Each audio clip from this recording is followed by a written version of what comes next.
The first one today, presentation from Mbali and Peter about their stay at the Logan Hocking Times in just up the road in Logan, Ohio. So without any further ado or speech making or attempted speech making, we're going to get rolling. You guys go ahead and start. And please speak at the microphone. Okay, no, thank you. Thank you. Thank you, everyone. Good morning. Good morning to all. It's a challenge being the first to speak this morning, but I think it's better on the other hand, because then we get done and we relax. But thank you for this opportunity to sit and present our case to you. Our visit was to Logan, and we went to the Logan Hocking Times, a community publication that serves the people of Logan, a small town, which we were not ready for. But when we got there, we enjoyed every minute of our stay. The publication was established as an online publication just in the middle of COVID. So Debbie narrated the story to us that when they left their prior employer, they had to make a decision and say, are we setting up a newspaper? What are we doing? So the decision was that they will set up a publication, which is what they did with a couple of her colleagues who left the entity as well. In 2020, they set up an online platform first, from where they published the publication. And then in August 2021, they made a decision to print the actual copies of the newspaper. It's a weekly publication, and it's distributed by her and her family throughout the town and in neighboring smaller areas as well. And every Friday without fail, they do that. So we got to see that live, and we participated in that exercise, and we thoroughly enjoyed that. But the main thing when it comes to a publication is how you generate revenue. And from what we saw there also was that revenue is generated through online subscriptions and through advertisements that they get online and through print.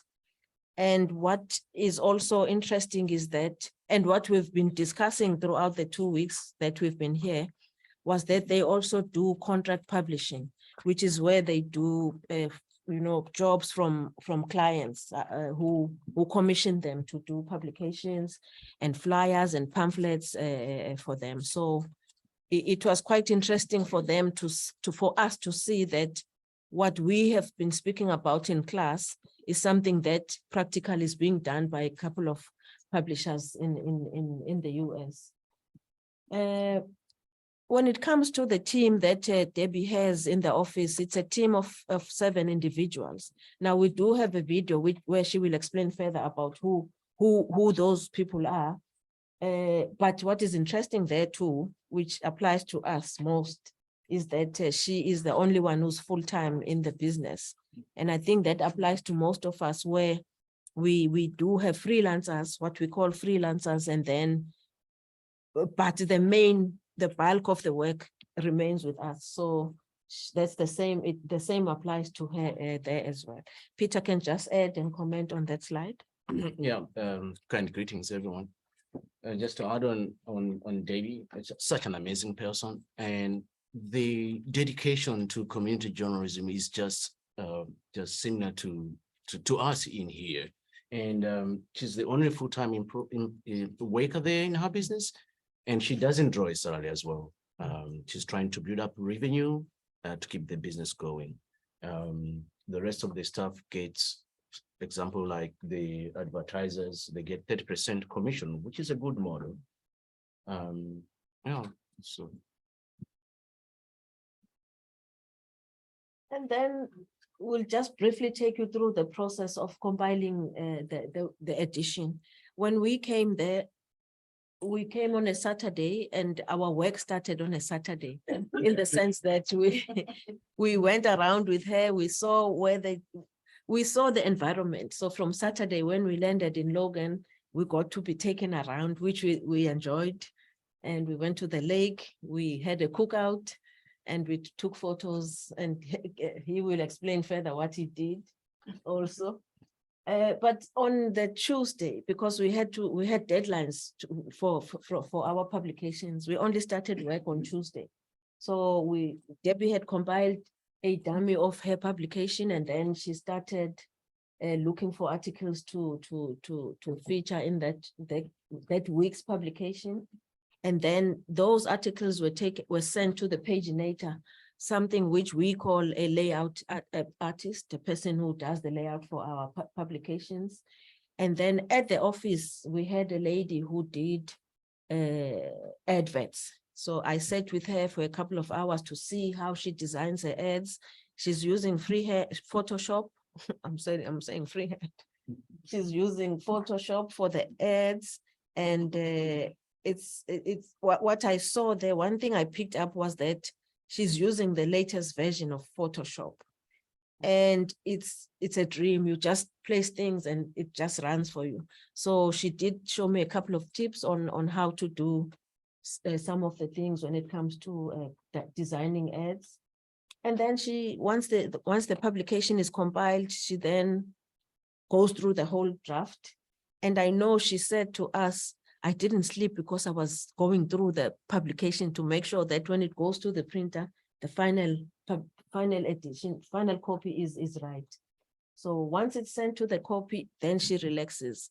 In between this week, I think we went out almost every day, whether we went for cookout, we went for lunch, we went for dinner, but we were able to just visit friends and family also during this time.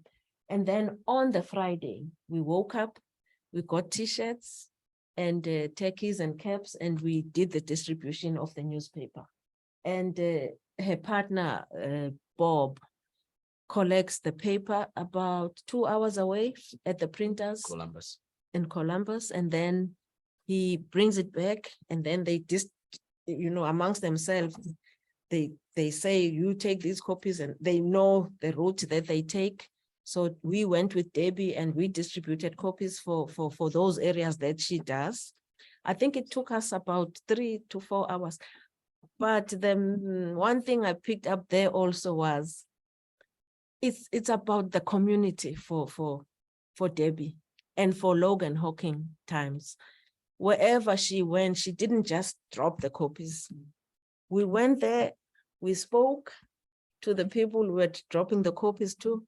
It was just a sense of family, which we found to be existing in Logan Hawking. More than anything else, the paper is loved by the community in that area. You can add there, Peter. The paper is almost like, not almost, it gives hope to residents of Logan, and it's more similar to our publications. It's amazing that what she's doing, it's almost the same with what we're doing, especially in distribution, where you get bundles of your newspaper. If there's 100 copies in there, and then you got to count like, oh, this place is not so busy, I think they need 10 copies, so you don't waste. So she does that. When the papers comes and Bob brings it and she counts them, like 25 a bundle, she keeps it next to her seat. And I mean, then we started driving and dropping off on all key points. That was really amazing, and it's something that we also do, reaching out to the grassroots and making sure that the paper is there and it's really at the spot it should be. Yeah, and like Mbali said, that she's very passionate about the community. She's lived there all her life. And when she saw the area becoming like what we call a news desert almost, because the rival publication, it's almost covers like press releases. I remember when we participated, as Mbali said, we started working when we were like there on day one. As much as we were guests, but we sprang to work immediately. covering the Memorial Day and taking photographs. It was amazing to be part of the community fiber. And, you know, it's easy for us as journalists, as publishers, to easily integrate in to get the story. And we made amazing people on Memorial Day. And when we were coming back from the cemetery, Debbie sent us the sheriff. Was it the sheriff? It was the To come sheriff. look for us, thinking that we are lost. So there's that closeness in there. Yeah. Yeah, and these are just the processes of news gathering that we saw there. It's writers who collect and submit articles to her. She also does the bulk of the work. She writes most of the articles. And some people walk in. We did see a couple of people coming into the office saying, I might have a story for you. Would you? I think it would be good for Logan Hawking Times to cover it. So we saw that. And yes, she did get press releases and notices as well, which were sent by email. And the one thing that we picked up was it was mostly stories, obviously, from the area, Logan, and which is important, I think, when we do our publications. And this is what I saw also, that when you do your publication, do local stories. You can't cover the whole province, for instance, where I come from. I can't say I'm provincial. I have to say I am in Durban in a specific area. And that is exactly what we saw there.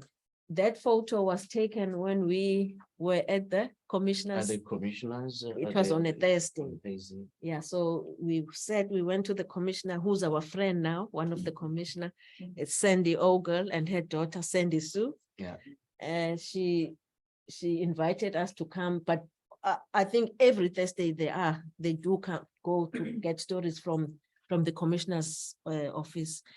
And we went in, they did whatever was done. And then there was a time when we had to come out because there was a presentation by the sheriff and his deputy. Yeah. So we had to come out, and then we took that photo as we were sitting there. So that was also part of news gathering. There was a discussion, which we could say it's in camera. So the commissioners, the meetings that happen at the commissioner, we try to understand how does it work.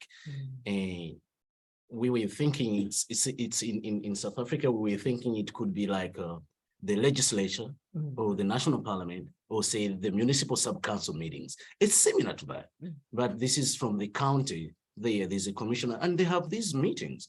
I think they approve budgets and for sewage and all that, and it's open to the public. And she attends these meetings every day, and it's every once a week, and it's in the paper. And she goes with that young lady there. She's a student here, by the way, studying journalism. Yes. And she gets paid. She gets remunerated for her work while also studying, while also gaining the experience. And I think that's the most beautiful thing, imparting knowledge to her while she's studying. So it was quite enlightening, and to be there, to see people that care about their community there, and to see their local community newspaper present there. And this is the things that we do in our communities, attending a meeting that you might think it's irrelevant, but it's relevant for a street in that township, for example. Sometimes just being present means a lot. And that's what we notice in Logan. She's everywhere, and people love that. People would just rock up at her office and just start chatting for several hours. Oh, yes. Yeah. Thanks. Yeah, and this was on a Friday. I think the photos tell the whole story. We woke up early. She picked us up early. And when we got into the car each morning, we would say, "Hi, Debbie, how are you?" And she'd say, "Just peachy." And then we knew the day was gonna go well. So here also we were preparing the newspapers had come. Bob had dropped them off at the office, and Debbie's counting them there on the photo on the left. And then this was when we were going to Kroger.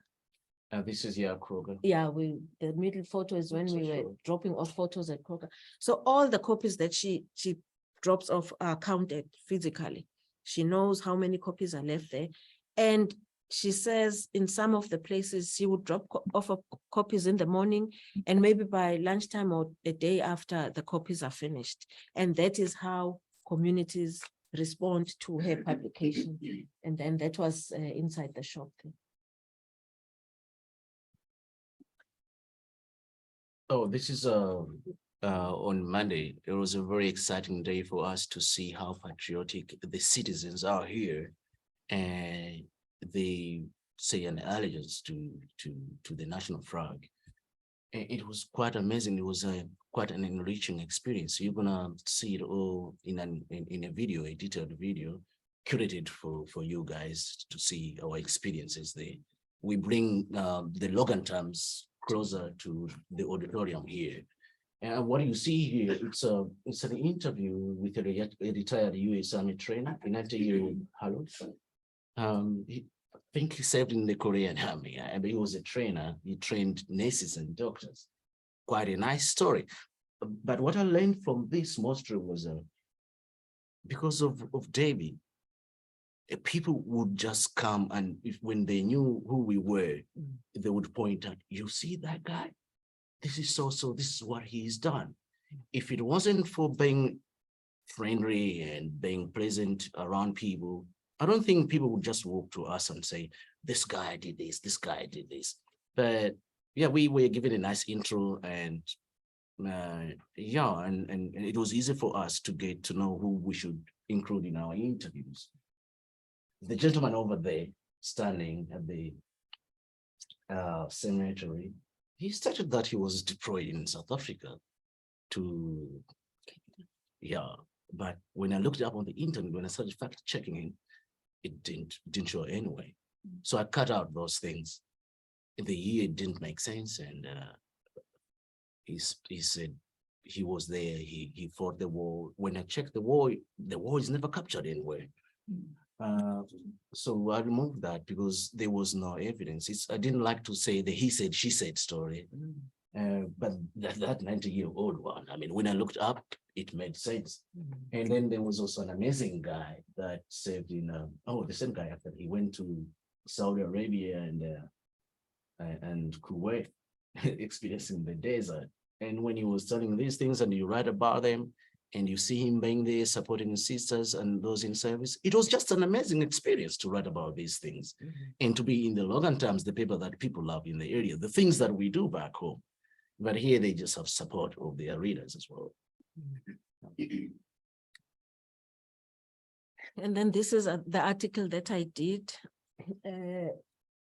It's the interview was specifically with the gentleman, the old guy, the Howdy Shells. He had served in the army and he was a mechanic. So he traveled all over in most of the countries that we mentioned in the article. But I think what just like what Peter is saying, it's the way they recognize the day for us, which was very important to see how people from all walks of life honored the day, the Memorial Day. So here he brought his whole family. It was 4 generations of the Howdy Shells. The little baby there was also part of the day. And I think when one of the speakers at the cemetery was saying that, he said, we mustn't say it was a celebration of Memorial Day, but commemoration of the day in remembrance of those who had passed. And I think that is something which stood out for us on the ground. But as also Peter is saying, we would not have done these articles had they not known about the times, the Logan Hawking Times. Yeah. So the question then is, what is the winning formula for Logan Hawking Times?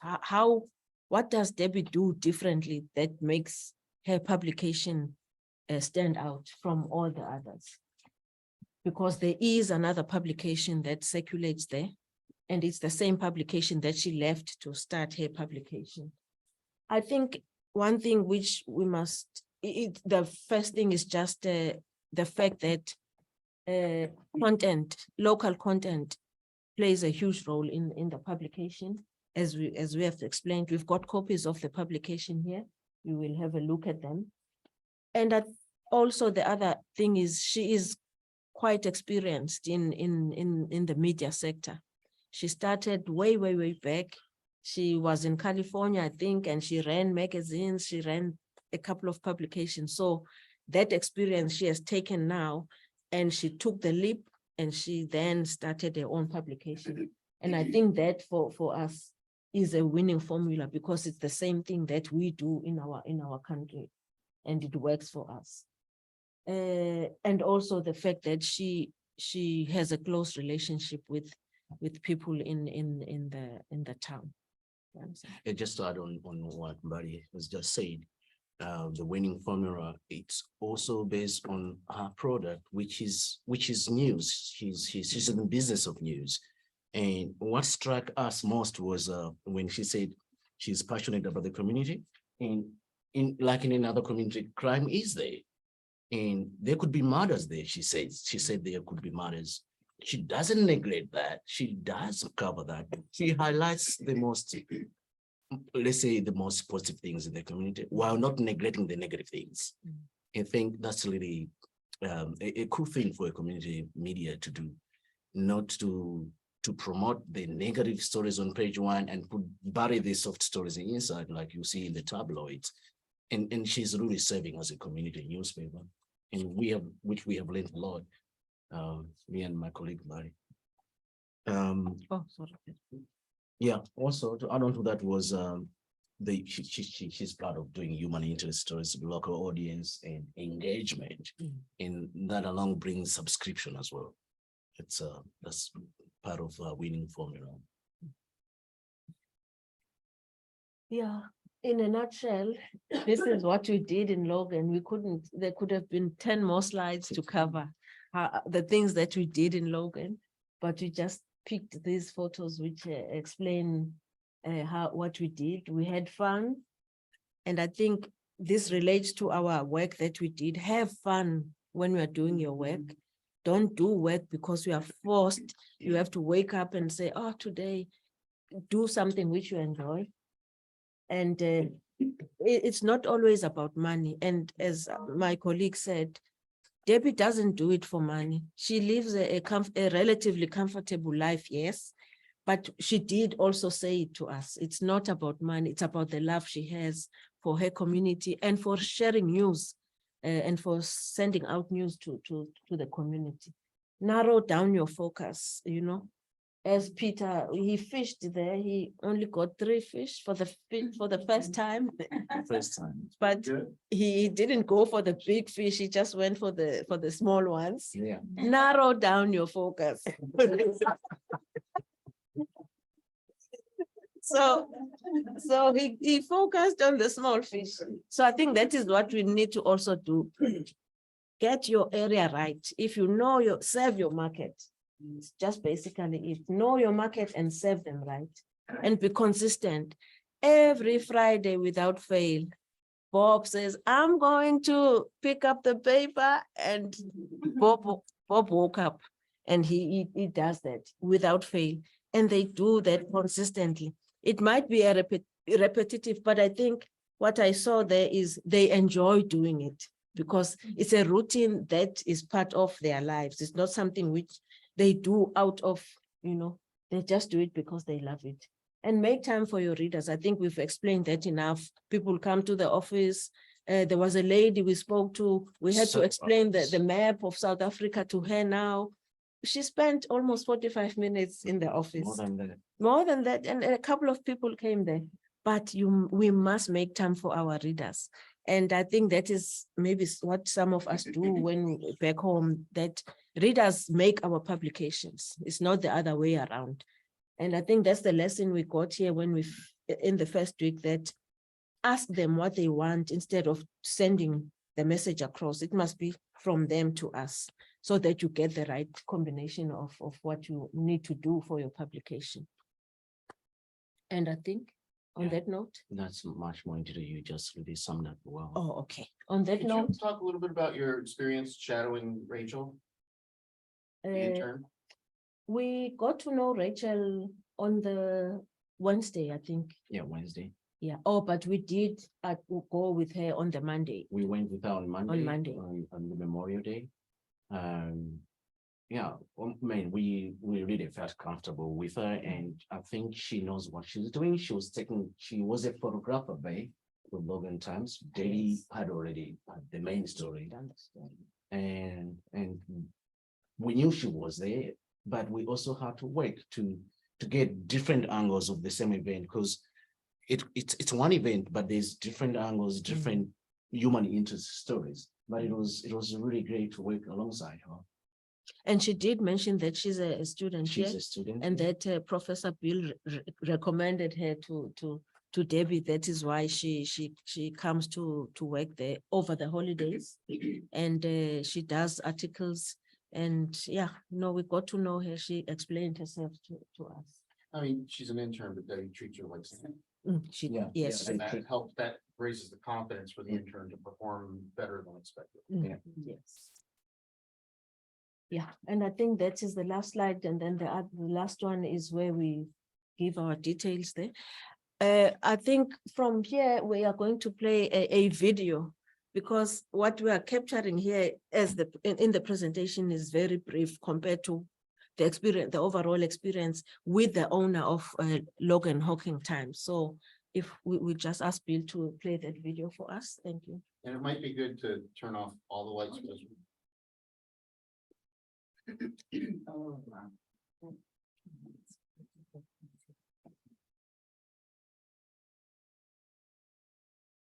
I used to work for another publication in the area, and I quit in September of 2020.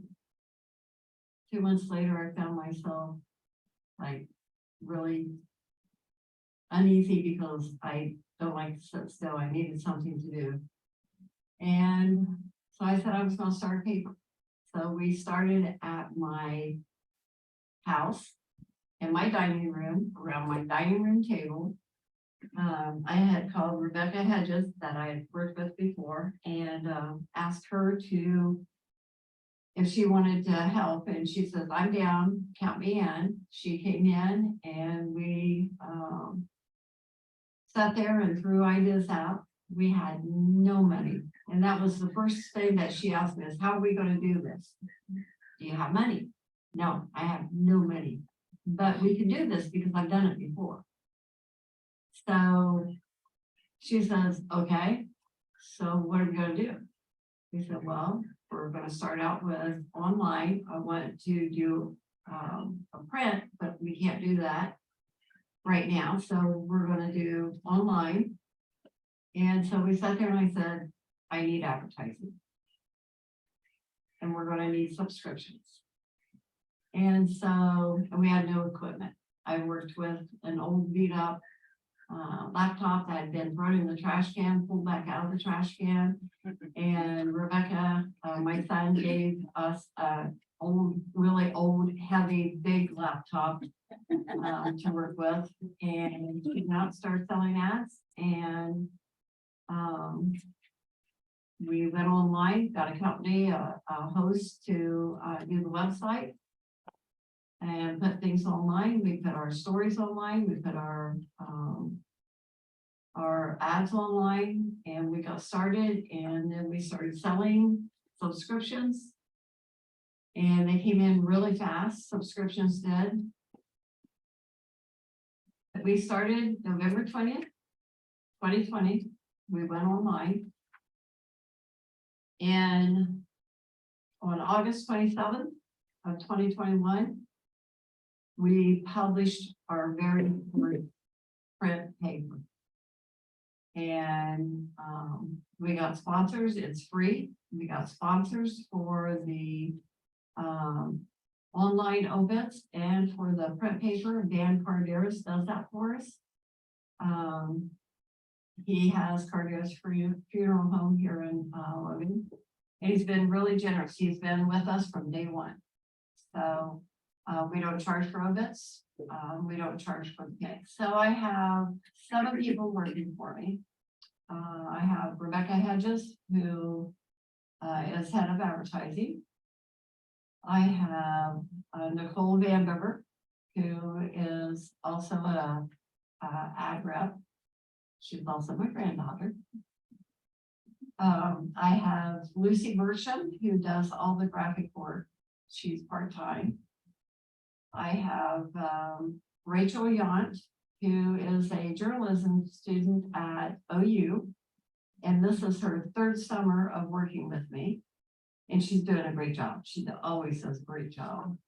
And then Craig Dunn is the sports editor. He just started Craig Dunn was the sports editor. And he passed away. He retired in March, passed away just last week. Kevin Dunnigan took his place once he retired. And I've worked with Kevin before. And then Mariah Bond is the paginator. She puts everything together every week for us. So, and I got Lucy. Yes, she does all the graphics. So, but there's, yes, and Bob. I can't forget Bob. Bob Conkle. He does. He goes and gets the paper at 4:30. He gets up at 4:30 on Fridays. Drives to Columbus, gets the paper, and brings it back. When he brings the paper back, then he takes what he needs for his route. I take what I need for my route. I sort them all out, depending on where I take them.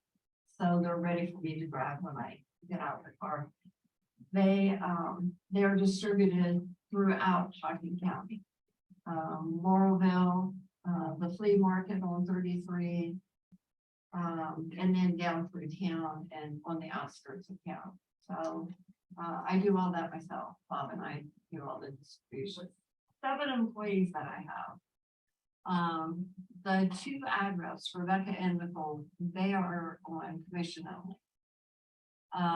The others get paid by the hour.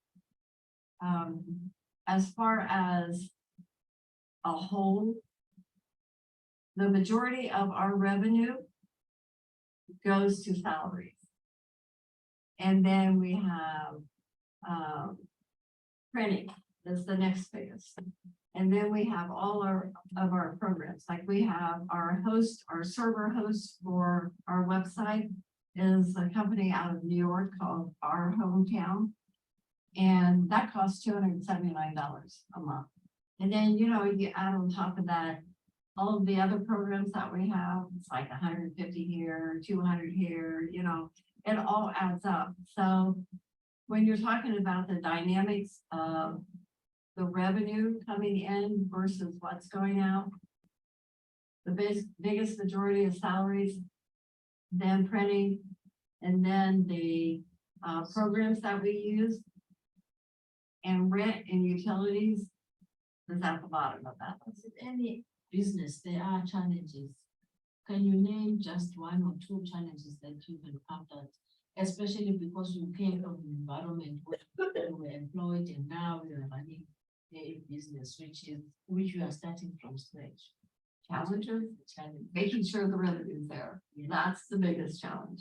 I mean, we have good months and bad months, just like you guys do. You know, January, February, March, not good, you know. So you still have those bills, but you don't have the revenue that you have coming in May, June, July, you know, August and September, you know.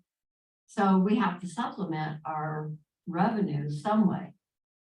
So we do things like we do a fair book, and we do a Finding Faith book, and the fair book is once a year.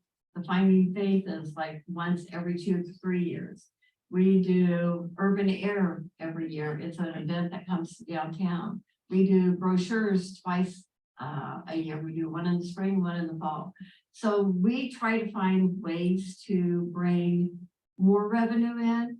Like, okay, December, we had, we wanted to do an event involving the kids. I wanted to give to a charity. It's called Shop at the Cop. So we had pizza with Santa. Our first year, we're doing it, pizza with Santa. I have friends that play Santa Claus and Mrs. Claus every year. So I cornered them, asked them if they'd be willing to help. They said yes. I got a place to hold the event. I got a hold of all of the pizza places in town. They all donated 6 pizzas. One donated 8 pizzas. We ended up with 42 pizzas. We ended up with over 100 kids and their families came with them. We had games set up. All the food, cookies, we had like probably 400 or 500 cookies, you know, that people had donated, homemade, all homemade. All the drinks were donated.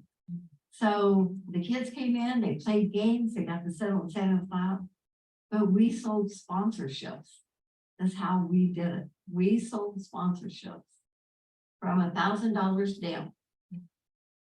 And people said, yes, we'll do it. Yes, we'll do it. Yes, we'll do it. We brought in enough money to pay everybody for working, to, we ran out of juice. We had to go buy more to pay for that. We ended up giving money to Shop with a Cop, a donation to Shop with a Cop, so they could do more kids, you know? So we ended up really, really good for that event, but we have to think of ways. So when our revenue's down, that's the biggest challenge is revenue, making sure that there's enough. So when the revenue, when we know it's gonna be down, we gotta come up with something. We have to come up with something. So when we start thinking, we all sit down, we all have a say so in it. It's not just me, it's not just Rebecca and Nicole, it's all of us together. Anybody that's involved in Logan Hockey Times, we sit down as a group and we make decisions together. So Shop with a Cop, the pizza with Santa, that was a fantastic, you know, event. And so we're doing it again this year and people have already committed to it. And it's only, what, June? Yeah, and people have already committed to it. So you have to be on top of the game when it comes to the revenue. And you guys know that. I mean, you guys know that, you know, you have to be on top of everything. And you have to think outside the box sometimes to overcome the challenge of, am I gonna have enough money to pay, you know, pay everything this month, you know? Being hands-on, how has it helped you connect with your readers? Oh, since I grew up here, you know, and I know everyone. Bob always jokes around and says, is there someone in town that you don't know? Because every time we go someplace, someone stops me and talks to me about something. So,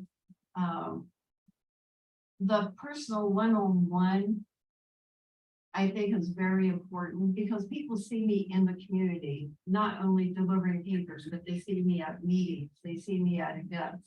You know, I'm like the person they see the most out of everybody here. We all worked together before, most of us worked together before. And so people got to know us as that other publication, but now they know all of us as Logan Hockey Times. And by us having that personal connection with the community, it has helped us tremendously, you know, because people come in the office and they'll come in sometimes and they'll have a story idea, or they want an ad, or they just want to come in and say hi to us, you know, which is, you know, really nice. We had one lady that came in, she comes in every Friday, gets paper, never misses. And one day I was out delivering papers, I come back and there's this big box of cupcakes sitting on the counter, and I said, where'd this go from? And we don't know her name, but she comes in every Friday and she says, I just want to do something nice for you guys. So she brought us in cupcakes, you know. So it's really good to connect to the community, to have that bond and friendship, because they are lacking, they were lacking something that the other publication couldn't give them, and that is the local hometown news. What's going on in Logan? What's going on in Hocking County? You know, we do I call them feel-good stories, you know, they're just human interest stories. I like doing those.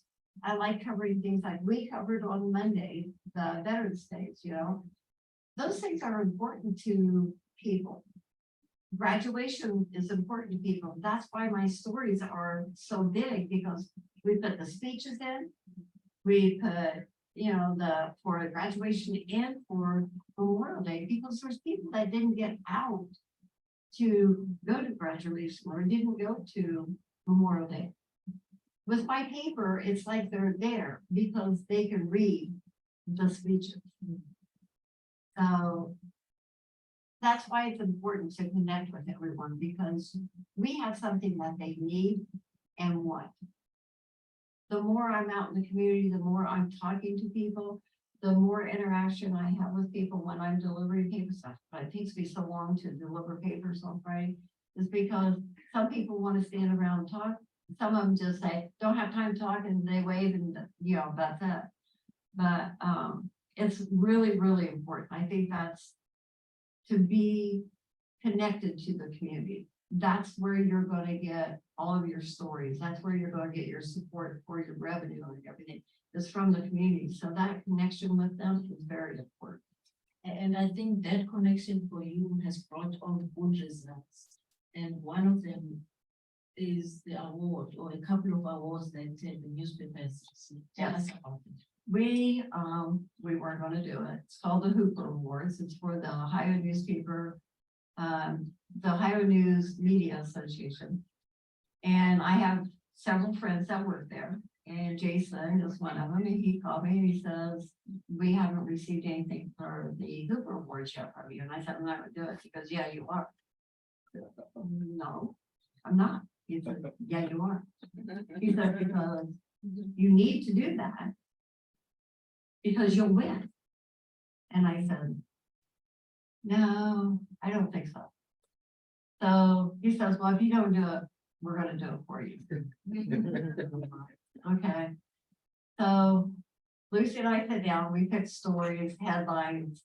What they look for is certain stories, headlines, best feature, best column, photos, things like that, you know. And they have a set of judges that are not connected with necessarily newspapers. So it's a fair thing, you know, they read the stories, they judge them and everything. So we did that. It was I think it was October, we had to have everything set in.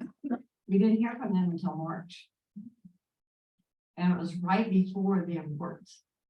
And I told Lucy, I said, well, we must not have won anything because I haven't heard from them. But one of the things that Jason told me was enter your website. I said, why? Because you have the best website ever. And I said, no. And he says, yeah, you do. You need to enter, and he kept just keep up, you know, and telling me about it. So we had entered the website and a ton of other things. And so that afternoon, the same afternoon, I said, Lucy, we must not won. I got a message from Jason who said, hey, you won 5 awards. First year that we've done this, we won 5 awards. Wow. So for team sports related, 1 was for the website and 2 was for stories. So 1 was for ad layout. So yeah. So I was just like, no way. In 5 years, I see this paper being basically the only paper in Hocking County. I see it growing to the point where we're going to have our own building in the heart of downtown. We're going to own the building, and we're going to have a bigger staff than what we have now. We're going to have full-time people. We're going to have an editor. We're going to have someone in billing. We're going to have someone doing subscriptions. We're going to have all of this. This is what the vision I see in 4 or 5 years.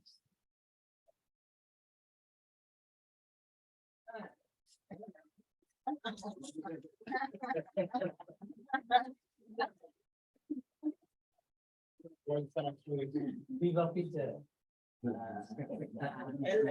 the sake of time, I have to skip these levels. We'll do the quick run through. Think you have time for a few questions? Oh, yes, we do. Wait, he's gotta get the microphone going. We'll start. Just a process issue, it's a boring process issue. Can we get all the presentations so that we can send them immediately to people? Some of them are very fresh. So as soon as they are converted to PDF and of a size that can be transmitted, they will be. Fantastic, thanks so much. Julie Stein. Good morning. Thanks, I mean, colleague, that's a presentation. I'm a money man. I want to know, because you say they're making money from print advert and also the online.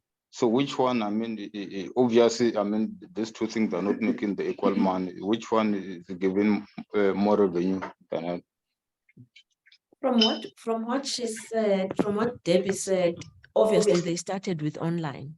So the clients that have been online, most of them are still there possibly, and they have new ones. And when they started the publication, then that added revenue.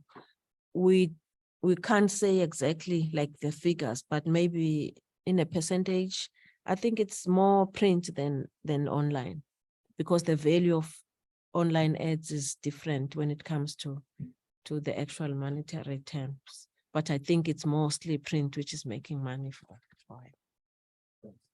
Mr. Moneyman. Yes, thank you, Bo. I don't have a question, but I want to make a comment, and I think it's about what's really inspirational about the work that you did, and the host, Debbie, whose publication I think is the source of that inspiration. And I want to link that to the truncated introduction that Bill gave us this morning. Both of you used metaphors.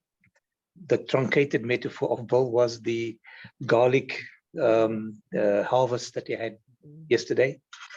And the metaphor that you used was the small fish that Peter caught.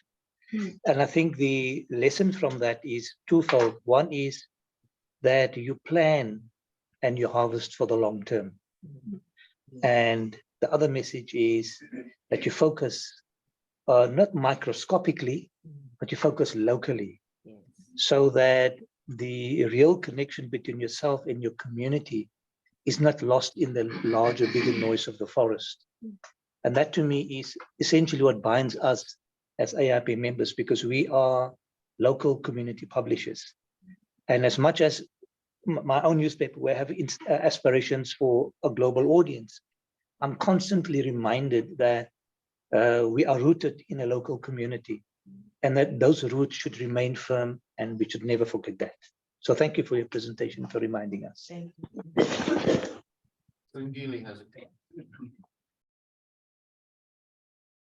Thank you guys for a great presentation. I'm not surprised with Peter involved. But I have questions. I don't know if you'll be able to answer if Debbie's on the line.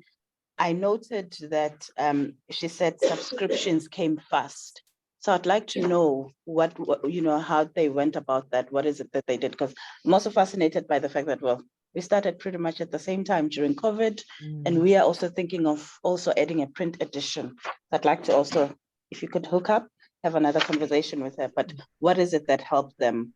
And also, but why did they see the need to have print after starting successfully online?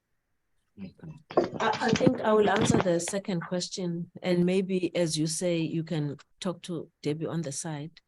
I think for the print edition, it was the demand from people. People were wanting to see. She did say at one stage when we were having a chat that they wanted to feel the paper. Yes, it was online, but she was saying the community they serve has an age, that age which is more mature. So they wanted to get the feel of the paper. And that is why they opted to then try and push for a print edition. But I think she did say initially they wanted to print, but because of revenue challenges, they opted for the online version first. So when the opportunity came and the finances were there, they were able to then move to the original plan of moving into print. Yeah. One more question. Oh, No, we have time for one more question. oh, okay. If there are no questions, are we time? Yeah. All right. We have a very short little break before the next presentation. Please be here and seated at 10. Okay. Yeah, we do. Wow. Thank you. What a. Judy, I'm making edits on your thing right now. I'm making the edits right now. On your presentation, there's some typos and stuff like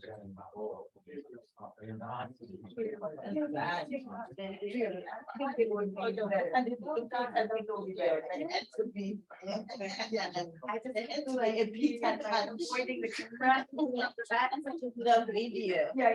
That's on the nice part. And to actually hear from, no, Peter can. Okay. Tina ke behamba sodwa. Sithini ke? You are your own lady. Yeah,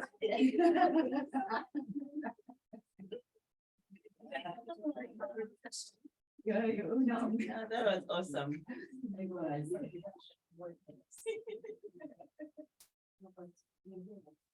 And you still timed it very well. They still timed it very well, the video, you can see. Yeah.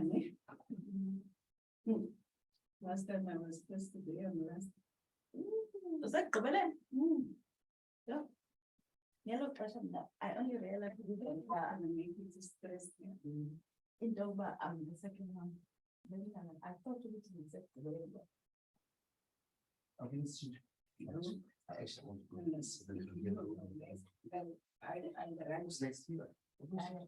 Yeah, I've got to work to do so.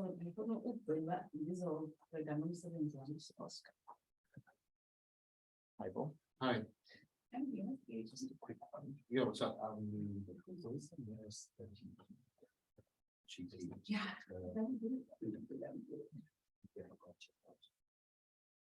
Ooh. That wouldn't be accessible to you because you're not a student. You would either have to go to the quick care clinic at Holzer with quick care, there's quick care. John, is there a quick care that you can recommend? Chris wants to have his cough checked out. Okay, so there's also where I've been many times. And then I think there's one close to Siemens. Yeah, there's one down at the bottom of the hill in Union. That one's actually blocked. That's just that Union down all the way down the hill. Go another block or so, it'll be on the left. Yeah. So Union Street is the one in the front of Schoonersburg. Okay. You go out the front door, you're on Union Street, hang a right, keep going, you go past the stores, shops and everything, down the hill. Yeah. It'll be on the left. So. I'm not sure what it's called, but it's a quick care clinic, so that it's a cash business. All right, thank you. Is it not an Perfect, yeah. I'll go at lunch, yeah.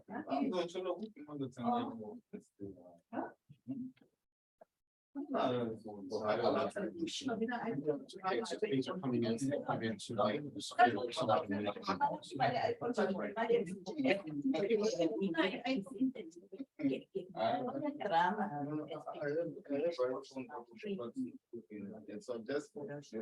Some of them are also like ridiculously. So it's okay. Whenever.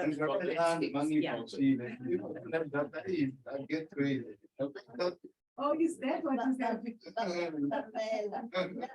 You know, right now, I got it, what's this? This is 2020, so I got it last year, ne? Do you know which Benchinja Oh, no, not that. Do you know which one ginger? Ginger, I didn't see that I had.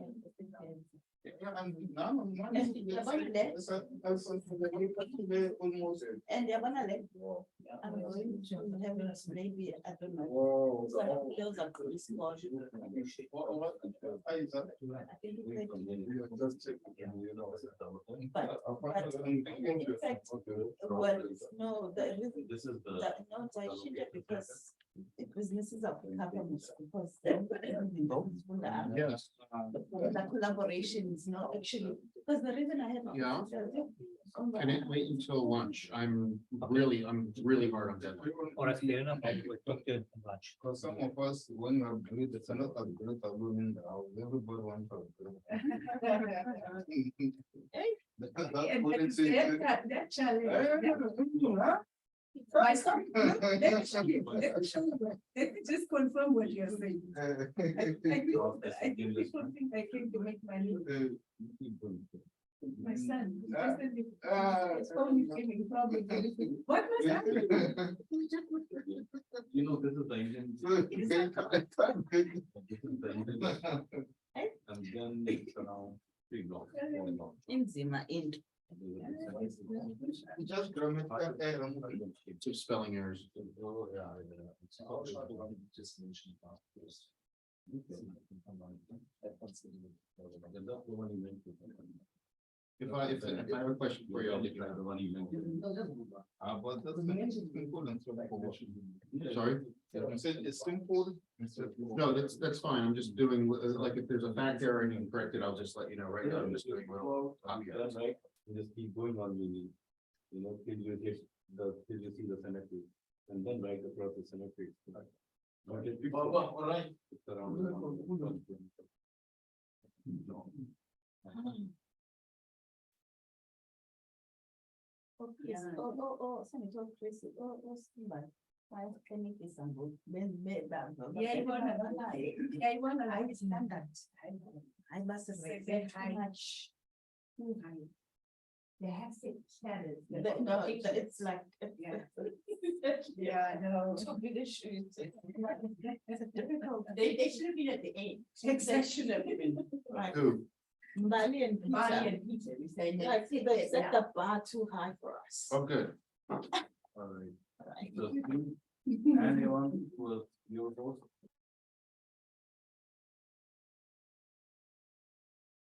Okay, great. So, are you okay? My laces. Oh.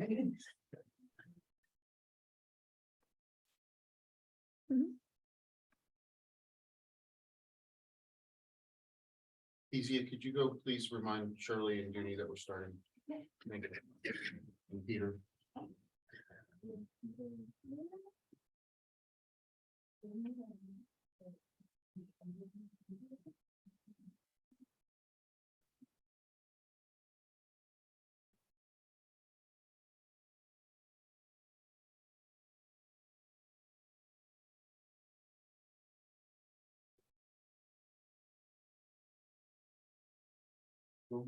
Okay, well, she'll just have to join us later. Just make sure she doesn't slam the door when she comes in, just, that's okay. All right, next up is Slee, who spent a week in Columbus with Columbus Underground. Hi, guys. Good morning. Morning, Anne. Hi. I hope she can hear us. Okay. Peter and Sis Mbali have just raised the bar for us, but okay, we can move on here. So I spent a week alone at Columbus Underground, a very cool publication. So I'm going to start with just the quick fast facts on who Columbus Underground is. It is a business and lifestyle online publication, which is in Columbus, Ohio. It was established 22 years ago. In the first 5 years, it was launched as a gig guide for fun things to do in Columbus, Ohio. And at that time, both the founders, Anne and Walker Evans, were working for different companies. And in fact, Anne was not even in a media related sector. She was working for a legal firm. It pitched itself as an alternative to mainstream media, hence there's underground in their name, and it has always been online only. They only started selling ads in 2005 after a friend said to them, you know, what you guys have going there is a good thing and you should consider selling ads. And that is how, and it is also when they started making the transition to working at it full time. Their revenue is split 50% ads and 50% events. And it is run by a team of 8 people. 7 of those people are permanent and 1 is on contract. The one person who's on contract and actually shared a story that they got, I think it is a government grant, which is like what at home we call a workplace, integrated workplace.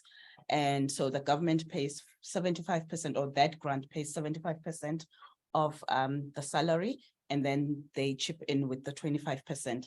And what having that resource has done for them specifically is it is someone, well, much younger than the rest of the team.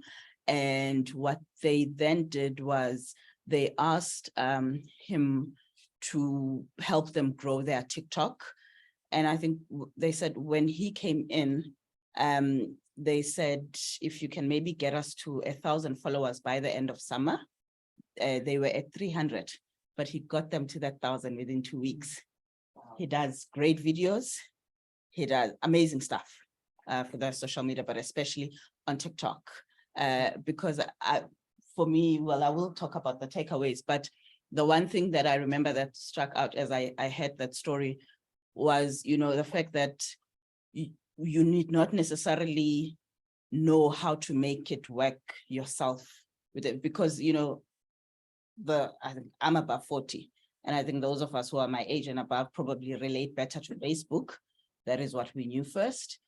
TikTok, I'm not even on TikTok, just even with a personal account. I don't get TikTok.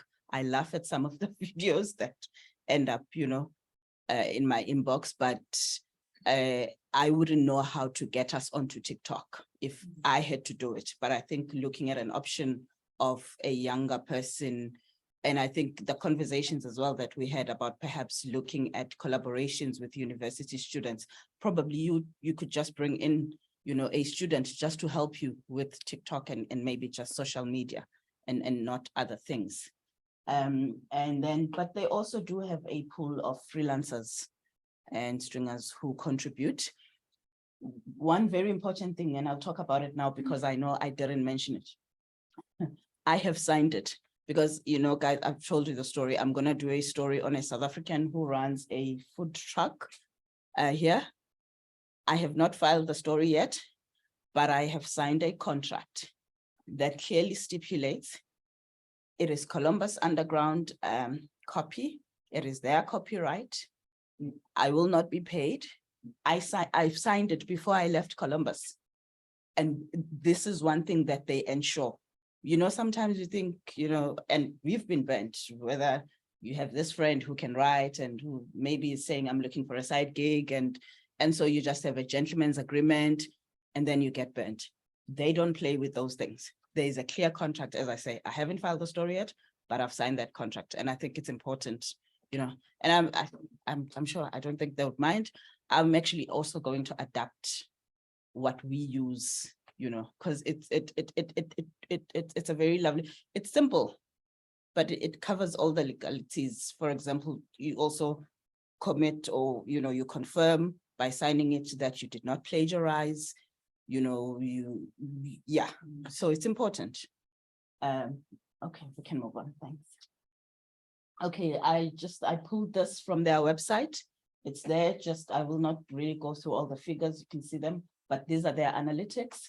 And it is on the website as part of their advertising kit. So a potential advertiser sees this, and I think it's important to be transparent, where people know exactly that if they come to you, this is what they are going to be getting. This is what they are going to be buying. And And I'll talk a little bit later on about how they push back against people who say, oh, but your rates are higher than Google Ads.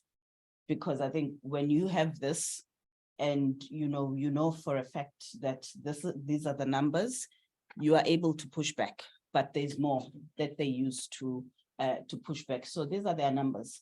They're pretty good numbers, but I think, you do bear in mind, they have been around for 22 years and they know what works for them and they are consistent. We can move on, Bill. You'll also get the presentation. And I was laughing as Sisimbali and Peter were talking because I also couldn't help, but as I was thinking about everything that I experienced at Columbus Underground, and I wanted to capture it in just one sentence. So I went to Google, and I'm gonna tell you, Ann and Walker are not into the self-help stuff. So, but as I Googled a quote about consistency, a self-help guru or a coach from a self-help guru is one that resonated with me. And honestly, this though, as I say there, it best captures how I would, describe the story of Columbus Underground in one sentence, that consistency is what transforms average into excellence, because over the last 22 years, they have found what works with and for their audience. They keep giving it to them. Inversely, that which after trying, they realize that it doesn't work, they drop. They don't hold on to things unnecessarily. And I admire how they have found a balance to know that, okay, this is not going to work or this is not working, and not be sentimental about it and move on. Because sometimes we want to try and think that maybe we haven't tried long enough. But I think it takes experience to know that, okay, there are clear signs that this is not going to work and we should just cut our losses and move on quickly. And in fact, I think at home, the one company that does that and does it very well, it is Media 24. And apparently it is one thing that Course Beckett preaches, fail fast. And Media 20, sometimes it comes across as brutal because at their level, of course, it comes with retrenching. But they have that motto at Media 24, fail fast. Okay, we'll move on. All right, this is, I think, we start really getting to the nuts and bolts of it. So I've said, what is it that makes Columbus Underground tick? The best business practices. The first thing for me, I think it is the simplicity of their business model. And again, as was also mentioned by the previous presenters, content is king.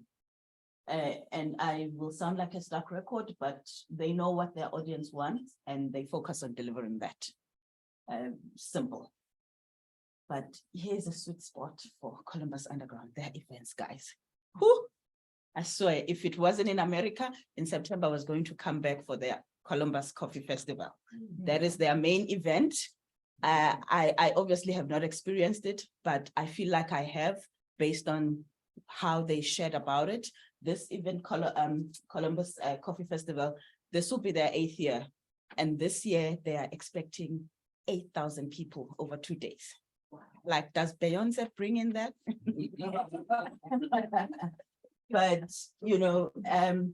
so they've been running it for 8 years, and they say each year it actually grows by at least 1,000 people. And they say the very first year they had about 1,000 people. So this is an event where there are coffee roasters, people come in, they taste all the coffees, but how they make money from this? Well, roasters participate, they pay money. People buy tickets to come. They give them a cup that you use as you move from roaster to roaster. They also, I didn't bring, because I already packed, guys, my stuff.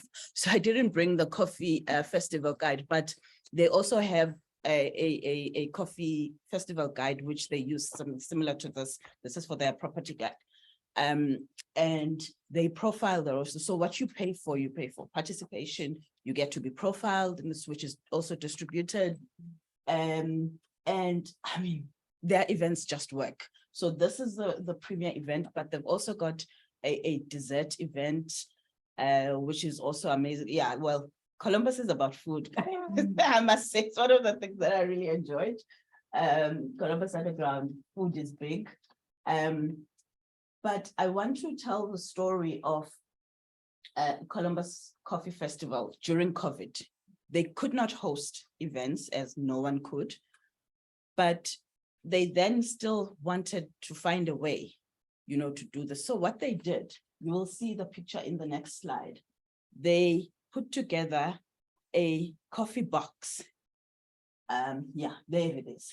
A coffee box, and they basically a goodie bag, and they did a drive-through. So people bought tickets buying this stuff, and you would come in, get your goodie bag, and leave. And this was, well, the innovation as a result of COVID-19, but it was so successful that even though the physical event is back, they still do this. Because there are people who you may be from Columbus or you may have attended, but you live in another part of the world and you will not necessarily attend the coffee festival in person, but you order this because of space, and they would do more, but they sell 500 of these boxes, the coffee goodie bags. I mean, how amazing is that? And, so we can go back to the previous slide, Bill, thanks. So their events really work, and they have an events director, guys. That's like how big it is. There's someone who's there full-time who is just focused on events. And I think another critical thing to say about their events is it is not dependent on sponsorship. And I think, at home, events generally, when it comes to media companies, and I know from where I also used to work, unless you have a sponsor, we don't really do them. They own their events. It is not dependent on sponsorship. It is dependent on readers buying the tickets. It is dependent on whatever other merchandise that is linked to the events. And this guides and designs them. So they are designed in-house. And so I guess the major thing really would then be the printing, but it is designed in-house. Okay. The third thing for me was the fact that they maintain good business practices. And this is understanding that you need to keep abreast with what's happening. They rely on Google Analytics, and you need to understand how, in fact, Google Analytics is changing at the end of June. For those who use online, you know, as you go, they keep reminding you. There's a new system that they're adding. I think it's called GA4. They've been looking at that to understand how does it change, or how will it change, and they keep up with those things, and that's important. In the midst of everything that we do, you may sort of brush that aside and say, okay, some other time, because there's so much that you're trying to do, but this is just as critical to your business. And that is whether, I subscribe to things such as the Neiman reports, I subscribe to GemLab, I subscribe to, in fact, the Frey Intermedia newsletter. All those things, they have updates about developments in our industry, and you get ideas. And, and some of them have emails if you want to reach out to some people. So yeah, it's important to do that. And I go back to, they know and understand their audience. But what they do, guys, one of the coolest thing, they do an audience survey every 2 years. So the last one that they did was last year. And do you know how many people responded? They use Google Forms. 800 people responded. Can you imagine? These are people responding to you directly. And it's not, with those kind of things, generally it would be where you live, how old are you, your gender, but they drill down, guys. They ask you if you have a cat or a dog. And when I heard that, I was like rolling my eyes inside thinking, why on earth do they care? Until they explained. If once you've got the feedback and then you start analyzing it, remember we spoke about data yesterday? You start analyzing it and then you discover, oh, actually 60% of the people who responded have dogs. You can then go to someone who sells dog food and say, look, 60% of my readers have dogs. Don't you want to advertise? It started making sense. but they really, they know the level of education, they know it's, I don't know, I think it is probably in some instances much more detailed than a census, and they use Google Forms, which doesn't cost anything. So yeah, and then it is the team. The team are also what really makes this business tick. The founders respect the business, they're as committed to it as they are to meeting their audience's needs. But also I concluded that the team is just as committed and loyal. Both the editor and the senior journalist have been with the publication for 10 years. So this is almost half of the publication's life that they've been there. And there's this thing which we sometimes, I think, especially when it comes to commercial media, we do not value enough anymore. It's called institutional memory. These guys have that. And the things that you can do when you have institutional memory are just unmatched. Because, you've been there. Yes, the team, there's, half of the business that they were not there, but you have people who've been there for half of the business's life. And I think when I remember from yesterday's conversation, from yesterday's panel, you will be able to do those special supplements and those historical things if you've got institutional memory. You're not going to be able to do it with people who are there for 2 years and then they move on, So, and I think for me, it also says something about the environment if people are willing to stay with you that long. These are senior people, competent. In fact, the senior journalist is actually a development expert. So he writes the stuff about property development. That's his area of specialization. And I mean, at our level, guys, to have specialists is really not common. So to be able to do that, yeah. And then of course, the culture, which is really linked to what I've just spoken about. Honestly, yeah, I've never been in an environment where people, they, what's the phrase? They work hard and play harder, kind of thing. They found a balance. They are really chilled, but they work while being chilled, and it's just positive vibes. But work first. And I mean, I'm a journalist, we know how to read between the lines and distill bullshit. So it wasn't an act because I was there as a visitor. It's just who they are, that I could tell. And importantly, I think it's sifting time wasters. And these are people who ask you for endless meetings without really any intention, though, of buying from your business or supporting you. They have really worked it out with the sales team, how to quickly work out that actually, yes, you may maybe go for that first coffee, but you can tell from that first conversation that I'm not going to do a follow-up coffee with this person. It will not be worth our time and our effort. And I think that is important because sometimes, because we are small publishers, we think, okay, maybe, you keep entertaining someone, but they're really just wasting your time.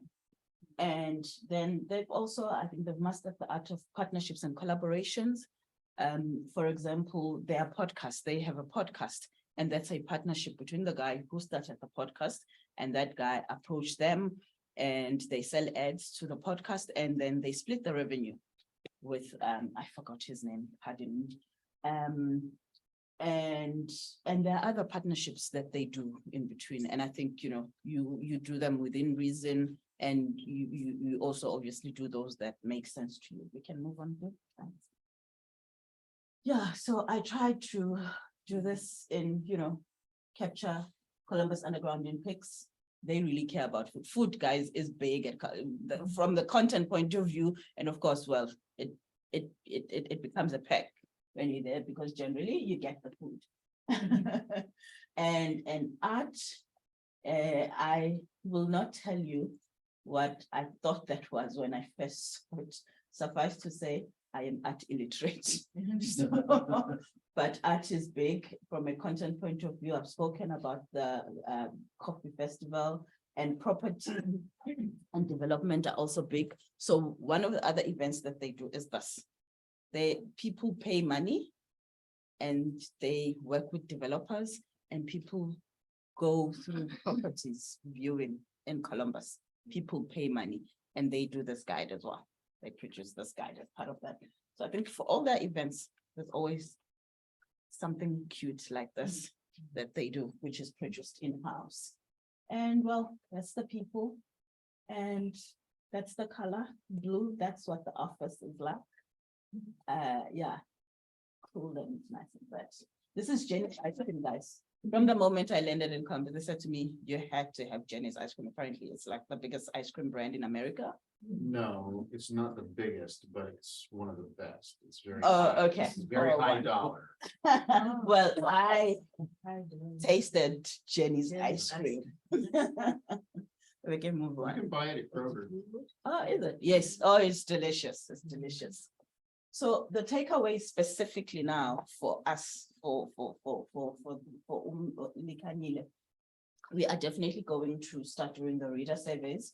We've done a survey with farmers that we have profiled. It was part of a grant application that we were working on because we were trying to demonstrate impact. So, you know, it's something that we've done, but not on a broader level where it is with readers. So we are definitely going to start doing that.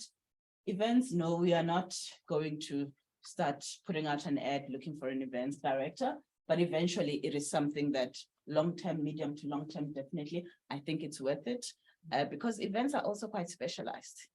And I think you do need people who understand them so that you do them well.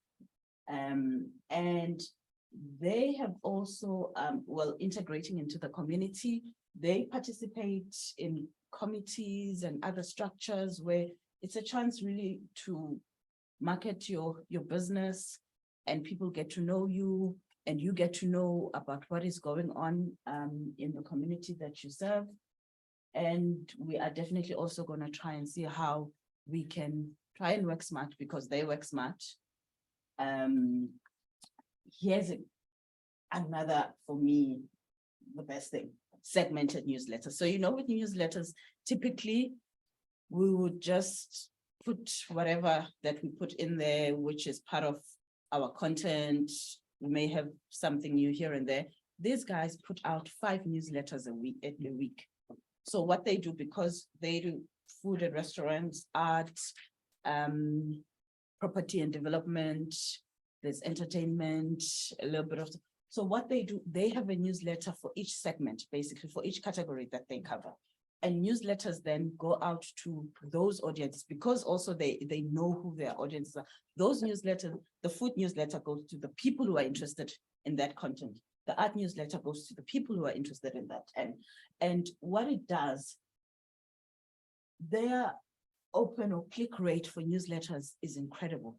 And the ads, some of the best ad revenue also comes from newsletters because people actually read them because it is content that they're interested in. And, you know, we have different categories. We have agri, we have personal finance. So, and we've been working on a plan to introduce a newsletter. And I'm glad that we actually hadn't introduced it before I came here, because this is the approach that we are going to take as well. Segmented newsletters. And again, it is Anne who does the newsletter. It is done in-house, 5 days a week. So that's a newsletter a day. It is done in-house. I like that approach. I had not heard of it elsewhere or seen it done elsewhere where it is segmented according to categories. And I think it's brilliant. And then I also like, which I've spoken about, that though, yes, they are online only, but they have found a way to have a limited and smart print presence, which is linked to their events, which is also a revenue generator.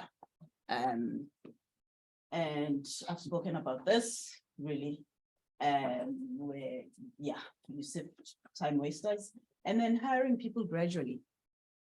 So one of the other things as well is they have permanent salespeople.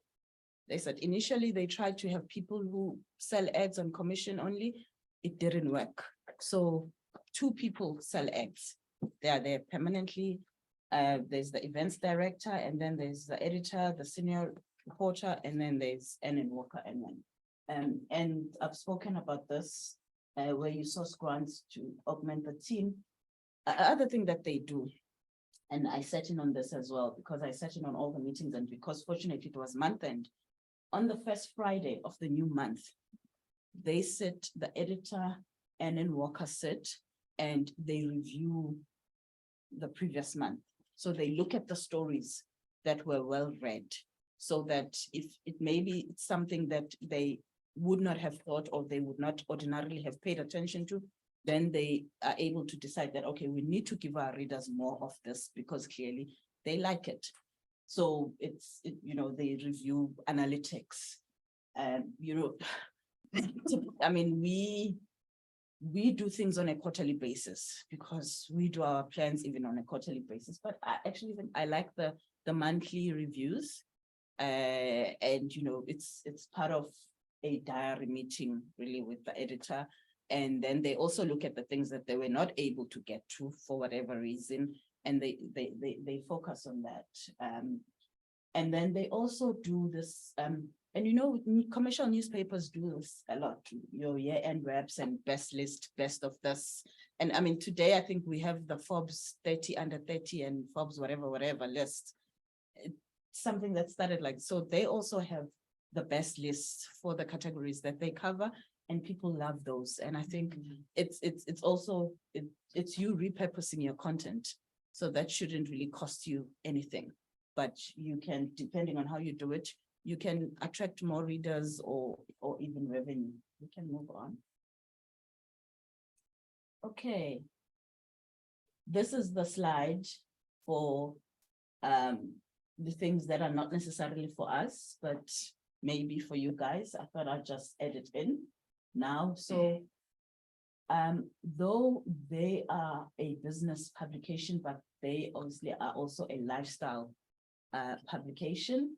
And if perhaps you are not doing lifestyle, I think that lifestyle content brings in audiences, and maybe some of you guys can find ways. I will still need to think about it. So it's not something that we would necessarily want to do immediately. But maybe you can find ways to add in the lifestyle content that you think may work.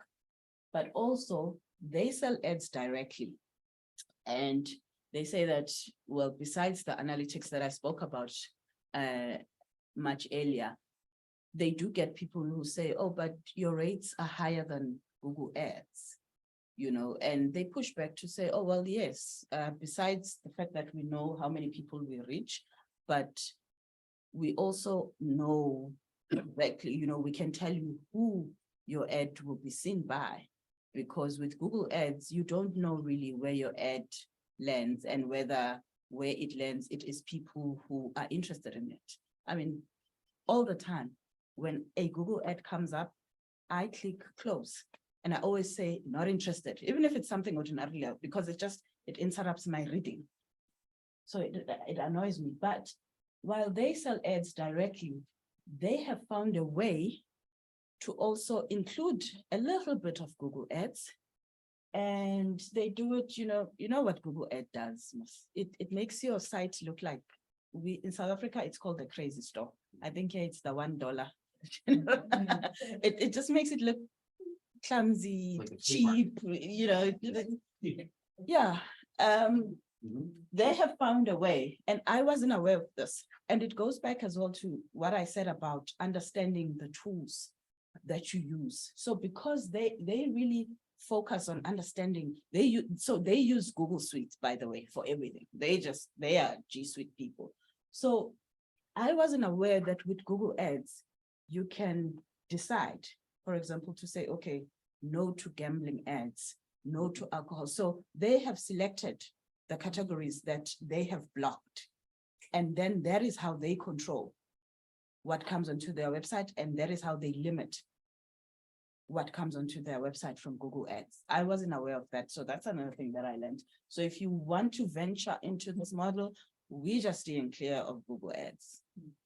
This is but for, you guys, if you want to, and I think this also came up in the previous, with the previous presenters, and throughout our time here, that participate in community structures, get involved, especially, I think, if you serve a particular community, get involved so that people know you, and yeah, it is about the community. So yeah, that's that. I think that's okay. So yeah, no, I just think, yeah, CU people are really the last man standing. I mean, if you think about it, if you think about the life of the company thus far, they have survived the recession in 2008, the advent of social media, being online only, which is something that, has been difficult for some online people. And of course, they've survived COVID-19. They didn't retrench anyone during COVID-19. They didn't cut salaries. And I think that's something to be commended. If you consider of what, the approach, especially with large commercial publication. So I really like that. I think that's the last slide. Yeah, guys.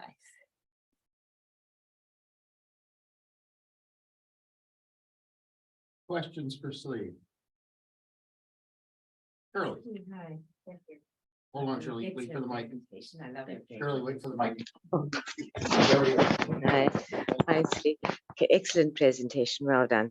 Wanted to ask you, I know that even during our previous conversations about your visit to Columbus, do you have plans in terms of events? You liked the way you were very excited about that, and you say, hey guys, you wouldn't believe what was going on.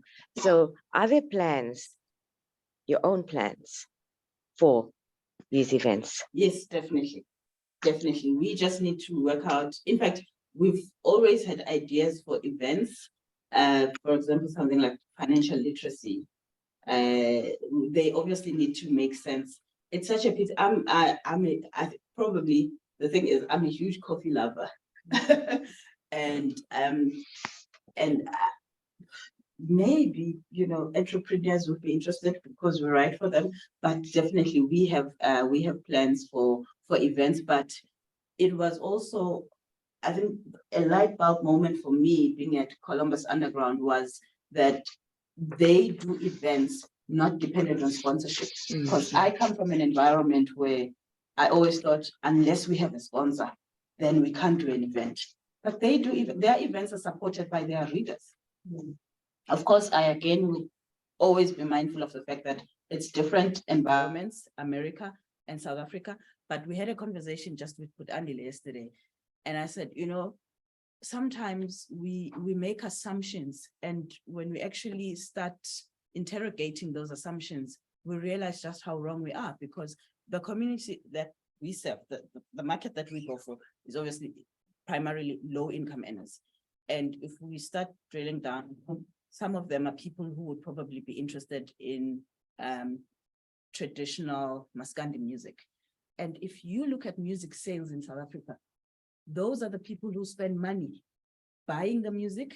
Those are the people who travel. They will go, if their favorite artist is performing in Johannesburg, they hire a taxi. They buy tickets. They buy merchandise. So actually, even within low income earners, people do spend money for that which resonates with them. And there are sometimes we think low income means no disposable income, which is not true. And I think if you give something that, people that will resonate with them, they actually will spend money. And I think sometimes we've been stuck in stereotyping and assumptions, which are actually, if you interrogate, as I say, are unfounded. So definitely we will do events. We just need, I think what I like is, and with everyone that has been speaking here, is the fact that, the coffee festival is in September, but just like with other people, they work on it from the beginning of the year, not in July or no, they have someone who's there, who's sitting and working on. and I remember in one of the meetings, they shared a story about how there was I think a coffee roaster that they were not going to work with again, because, so even, walking away, that's another thing, that's why I keep talking about sifting time wasters, walking away from certain people. And, they said, well, if we're not going to enjoy working with you, then it's really not worth it. So they just about positive vibes and chilled like that. And because sometimes we also think, oh my God, client is always right, or you try and nest relationships and then it just becomes nasty unnecessarily, so definitely good stuff. Thank you. Kate has a question.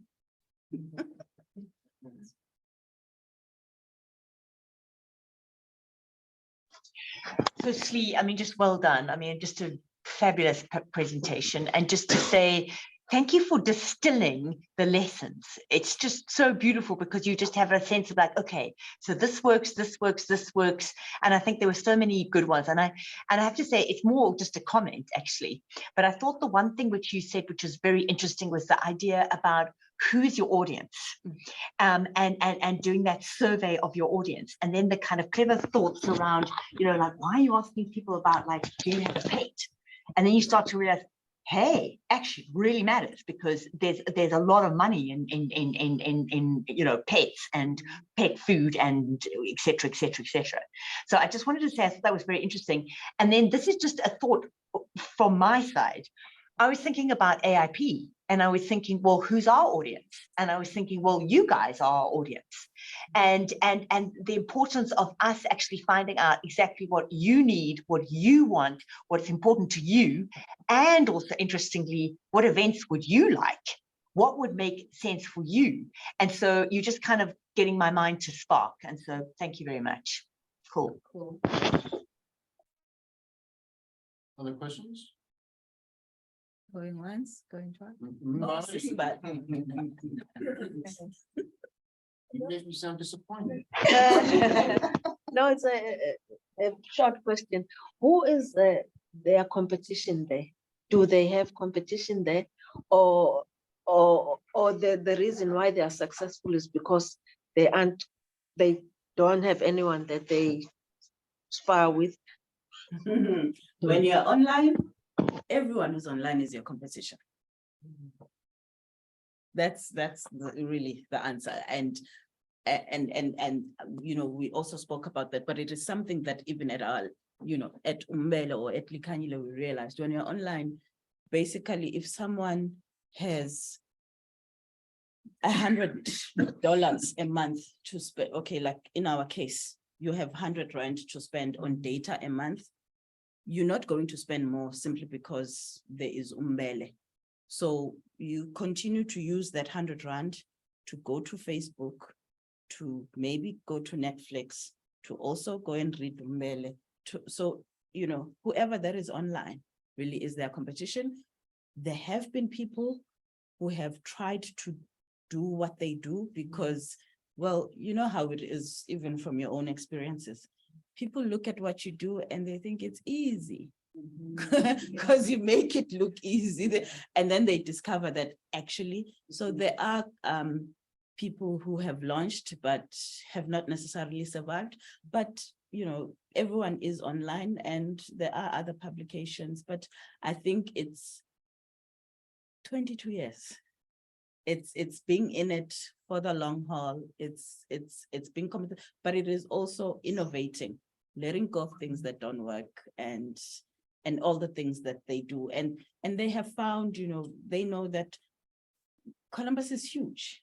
And I mean, the restaurants there, it's insane.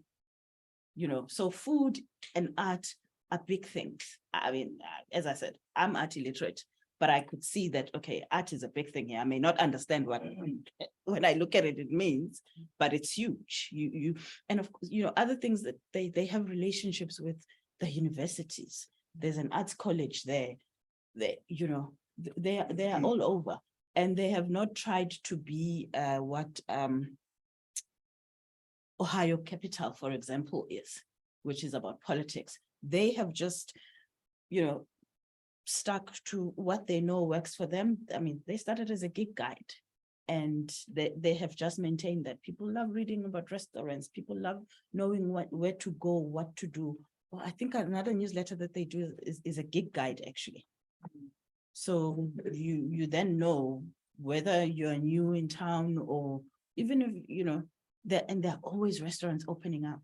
I mean, where I met the South African is I almost said it right. I forgot that we are not in Columbus, almost like behind the hotel, but it was it's called Columbus Commons, which is right behind the Sheraton Hotel, and food trucks gather there every Wednesday, and there was a Nigerian truck, there was a Mexican truck. So, you know, these food is huge in Columbus, guys. Like, and if you're a publication, and I think, you know, if you're not doing anything about it, food is huge in Columbus. There are restaurants. It's like, think about in Joburg, think about the Melville Strip, or in Durban, think about the Florida Strip, but 10 times that big. Like, there are restaurants galore in Columbus. Mahmoud has a question. And this is not a question, just another comment. So Simon and I had the pleasure of being invited by Columbus Underground. So we had a pizza evening. But the point that I want to make is that just to emphasize the one learning that Slee highlighted is that there's a very distinct difference between the audiences of Ohio Capital Journal and Columbus Underground. Our publication focused strictly on the politics of the state. And theirs is more of a lifestyle audience. So it's very distinct, and therefore the business models are very distinct. But what makes the experience for us very powerful as a learning experience is that you can pick learnings from both business models. Now, we'll speak about ours when you do Ohio Capital Journal. But as far as Columbus Underground is concerned, the important lesson for us there, or for my newspaper in particular, is the value of events, and how events as part of lifestyle can actually be a very, very powerful driver of revenue. And that to me came across in our meeting with them. But what also struck me is that this is a husband and wife team. And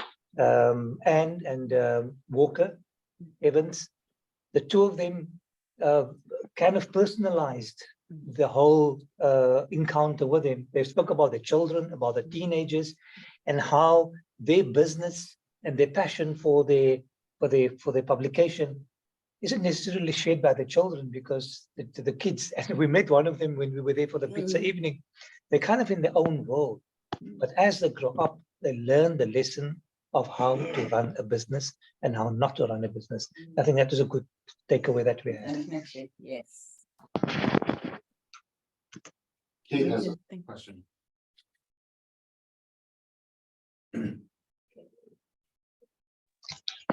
So it's actually a question, because you said something interesting about hiring people gradually. I thought that's very interesting. I also wanted to ask you your views on actually pulling people in on a freelance basis to do things. So for instance, you don't know whether you're going to get a lot of money. You can't employ somebody sort of full-time or even part-time. But would you consider, and did they consider, like for instance on the event side, bringing in a person for each event? So not to be employed, there all the time, but kind of, I mean, it's a bit different from what you were saying, because you were saying like plan it like over a long period, but there might be another way of doing it as well, which is bringing somebody to do something, focus on it completely, pay them to do the event, and then move on to something else. Just a question about kind of how you'd manage that. Well, on the writing side, we do have freelancers. So we've always, for example, when it comes to our webmaster, we've always had a designer, a freelancer. We recently added a mid-level journalist after experimenting with junior freelancers. We kind of figured, actually, maybe not. It's okay to have the intern in-house. But from a freelancer point of view, it wasn't quite working. So, but we now have a mid-level freelancer, and it's great because what she does, you don't even have to remind her. She gives you a diary on Thursday for the following week, and she starts delivering on Sunday. And it's amazing because this is someone senior who knows what you're looking for, and if something that she had said she was going to deliver is not working out, you don't have to ask her, is that story still coming? She knows. She updates you so that you can make another plan. If you were banking on that story to say, okay, I have not been able to get hold of so and so.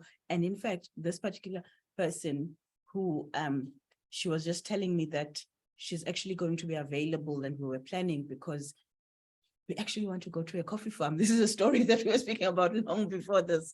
We actually want to go to a coffee farm in the South Coast to say, okay, I'm going to be available on such and such a date. So we can drive down to the coffee farm and do ABC. And so that has worked for us to have a mid-level.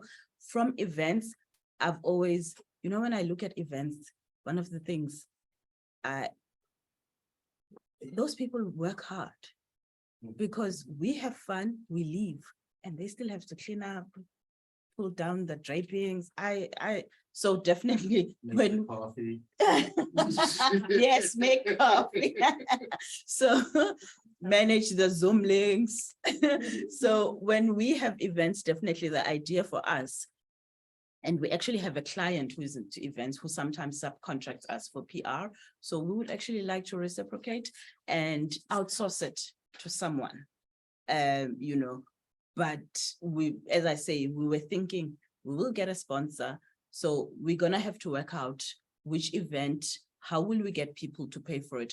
Oh yes, guys, another thing you've just reminded me, Kate, is that with events, it is also what they use to collect database so that they can then follow up with people to say, would you like to opt into our newsletter? And the first time that they did that, they spent $250 and they did a competition. And I hope my figures are correct. They had a response of like 3,000 people, which was like an incredible database. So you can imagine the return on investment already. Even if once you follow up with those 3,000 emails, not everyone wants to opt in. But it's a great start to start with a base of 3,000 emails to try and get people to opt in. So yeah, we are definitely going to see how on a part-time basis we can bring in someone. But I like the idea because from experience, we have seen that getting people, trying to get them to sell ads for you on a commission basis doesn't work. I think people are not motivated enough because then they can work and chase leads for a whole month. But if no one has committed, then it also means you can't pay them because you pay them on commission. But if there is a level of a base, it makes a difference.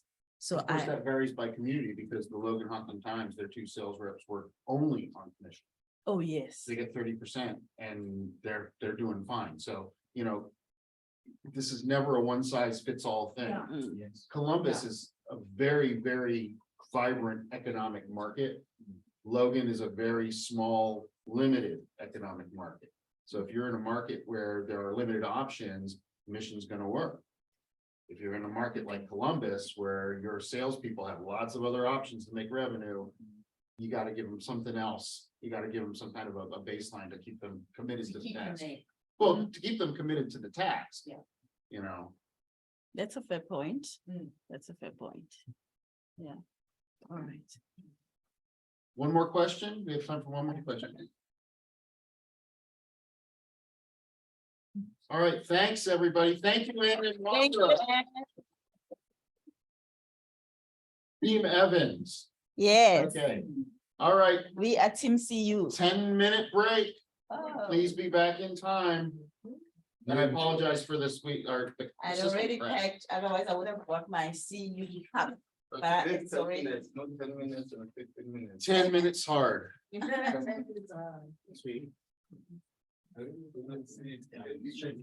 Let's go. Thank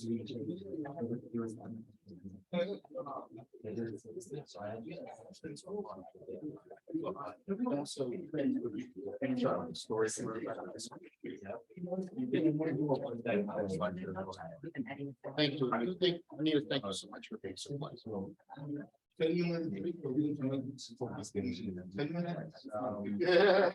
All right, it's too late to make any.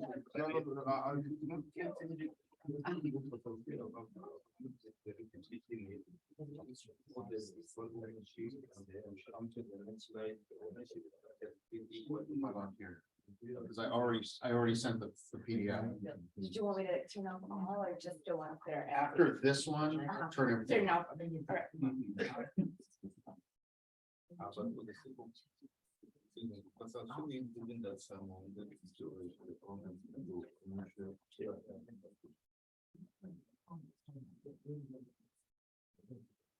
I added the names.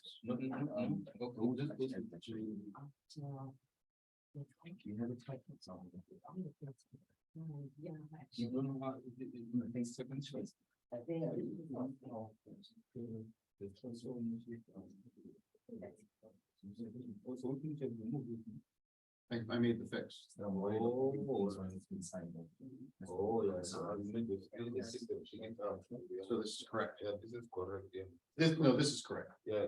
Okay, this is what I have, okay.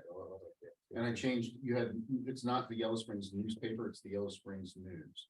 So I edited all of the. Yeah.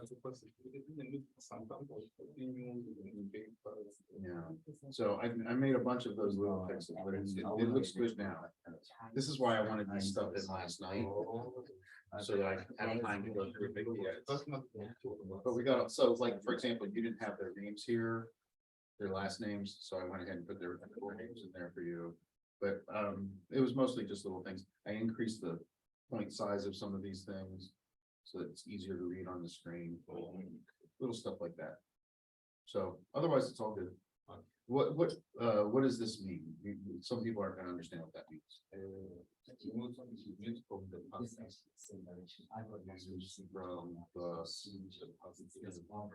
Past? Yeah. That's what because Nero was presenting in the past, it's not case today. Yeah, she spoke about it from the past, but the other student didn't respond for this. Right. Okay. All right, I'm gonna replace that PDF then.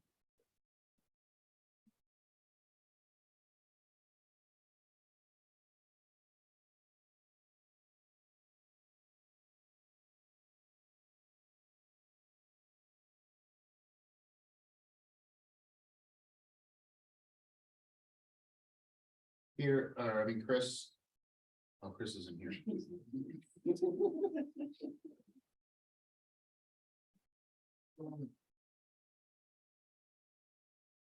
Imagine if you had 6 stories all arrive right on deadline. And you still have to edit. They still need to be edited. We do that. Well, you did it to me. That's true, we actually do. Anita sent me hers. Anita wins deadline and Slee win the deadline. They understood. Seems always.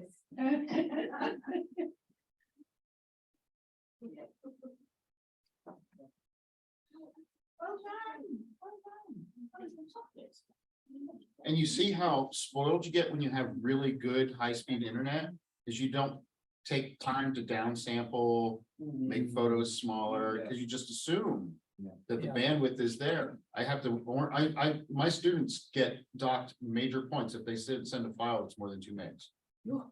Because it's like, you're forcing your audience to waste their data, which they pay for, on your laziness.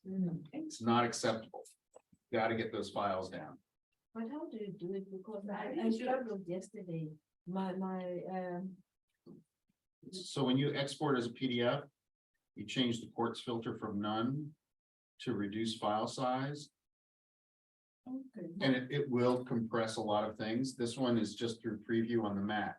If you have Adobe Acrobat, not Reader, but Acrobat, the actual one, that actually has a number of different compression algorithms that you can choose to optimize those files. So you can take something that's like 60 megs and get it down to like 1.5 megs. Oh, wow. The other thing though, is when you do your images, Yes. when you bring images into any file, Yeah. the data from that image is brought into the file. So if you downsample your images first, and that's why it's important to use Photoshop or Affinity Photo or something like that, to make sure that when you're processing your images, you're exporting them as a JPEG, a TIFF, a PNG, you know, some kind of a compressed image file rather than the raw photo. It's critical. It's critical. And Yeah. once you do it a few times, it becomes automated. Automatic that you always do that. Yeah, and most of the apps. Yeah. Because you're doing it so often, they kind of remember the settings. Yeah. So they know that when you go to export, you can set up the default export will be to the side. And of course, for print, you want the best possible quality. Yes. For digital, you want the fastest deliverable. Yeah. Now, if you have a CMS that has basically an image processor, so that it will decide which version of the image will, the low version or the low res or the high res is most appropriate. So like when you pull an image from your CMS into a print, it'll use a high res TIFF, right, or PNG. Whereas when it posts it to online, it'll grab the low res version for online, and especially for phone. Especially for phone, you know, mobile. So it's just, you know, learn all of the functions of your software and exploit them. Yeah. And that's so true, because I think most of the time, I mean, I'll just use the program without looking at all the different features of it, and there's so much more if you actually like to do it. I mean, in the production environment, it's fine. Yeah. If you're, you know, you're working on the land and you're in-house, it's fine for all of that. Yeah. It's just remember, before you send it out to your audience, be mindful of their limitations, especially when people are paying for data. I mean, there's nothing And more that's a big annoying. issue in South Africa. Well, and the thing is that there's nothing more annoying than if you're paying for data and somebody emails you something with a giant attachment. That attachment's gonna load whether you want it to or not. You can't stop it. And you've just eaten up somebody's data and cost them a lot of money because you couldn't be bothered to take one little extra step. That's why it's a major penalty in the classes I teach. And also students who submit raw files, like they don't send me a PDF, they send me a PowerPoint or sometimes an InDesign file or something like that. It's like, no, not acceptable. And you also miss deadline because you didn't follow instructions.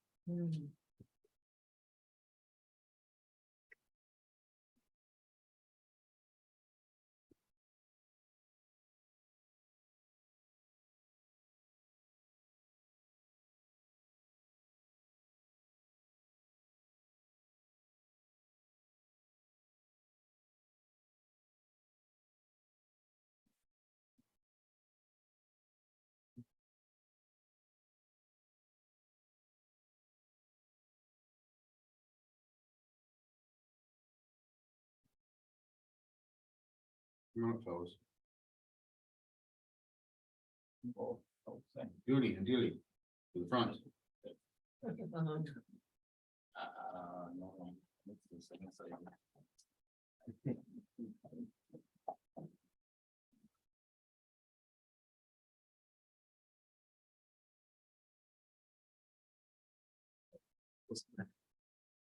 Simon, can you pop back over there and rally the troops to get over here? We're at the top of the hour. Thank you.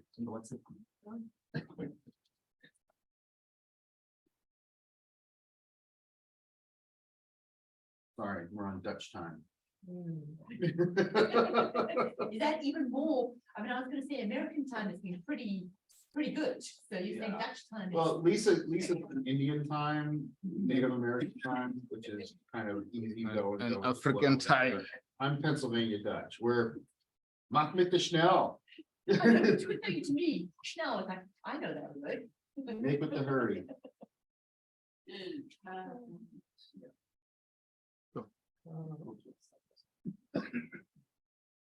You get happy news? Yeah.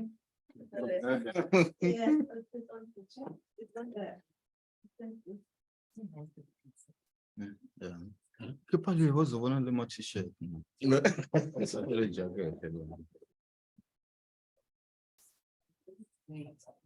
All right. Who's missing? Nobody. We're all set. Okay. All right. Last presentation of the morning. And Dealey and Dooney had a shorter week than y'all. They arrived on Monday in Yellow Springs and they left Friday. So they arrived noon Monday and left noon Friday. So they didn't get quite as much time with their hosts, but I think they had a very rich experience. So I look forward to your presentation, fellas. Yes. Take it away. No, a good afternoon, colleagues, and welcome to Yellow Spring. In fact, just down one Yellow Spring. I mean, as he said, I mean, we arrived on Monday. Monday it was busy, although they didn't have, I mean, the Memorial Day there, but it was jam-packed because I remember I went to 3-4 restaurant, it was full, and then say we must wait for hour 30 minutes. But the following day, I mean, it was a different story. It was very, very quiet. I mean, it was like normal anyway. Yeah. Yeah. Ready? Yeah. Yeah. It's ready. Yeah. We want to take you to the real newspaper because like now we are dealing with the history.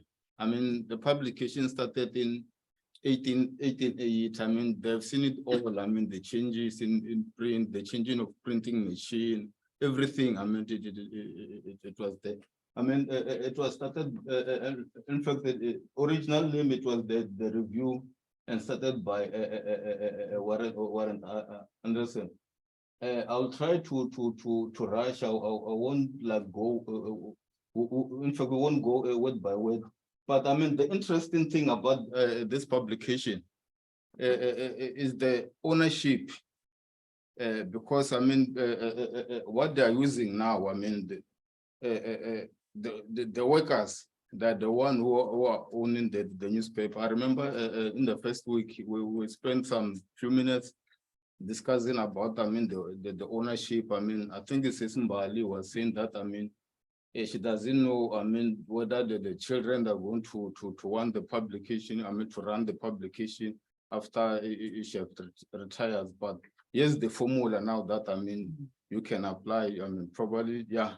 And this is a right formula like we can apply to our publication and then so the current, I mean, owners are Cherry Douglas and Lauren Chuck Show and Mason. Can move on. And good thing about this thing, I mean, the owners, I mean, the majority of the owners are women, and the all have the equal share. I mean, they all have, I mean, the equal powers. I thought I was going to give a round for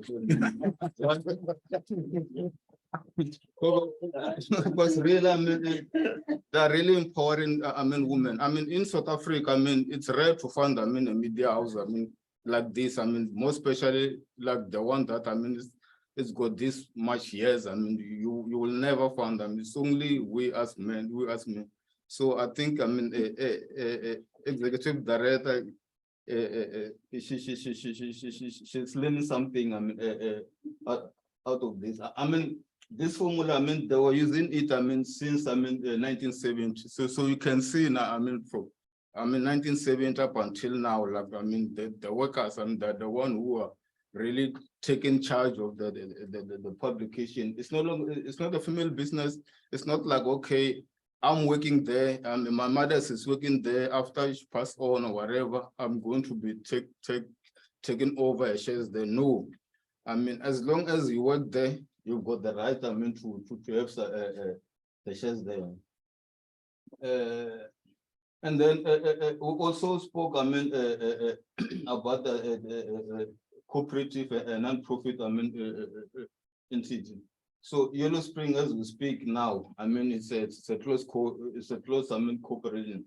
But I mean, they're busy trying to figure out whether they can be a cooperative or a non-profit cooperative. Because like now, I mean, if it was me based here, I mean, in USA, I was going quickly move to non-profit because I mean, there's a lot of opportunity getting, I mean, funding, getting assistance, I mean, here and there.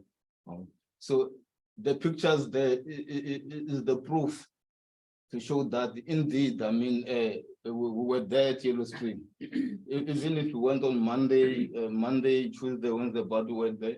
And we're lucky enough, I mean, the same day when we arrived on Monday, we have taken to the village. In South Africa, we call it the municipality.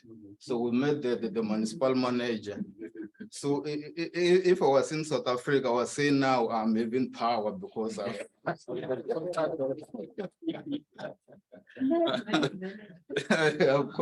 because I mean, it's a decision maker anyway. I mean, it's not. I mean, you know who get what. And so I was like, say, I'm rich now. Even before, you have not given me anything. Yeah. Good. Apart from what they are doing, I mean, a newspaper, because I mean, where I asked them, I mean, what else are you doing to make, I mean, a man? Sorry, let me quickly pick this up. Yeah. What else? I mean, they're doing. I think, I mean, cause Mary, I mean, they're doing the same thing that they're doing.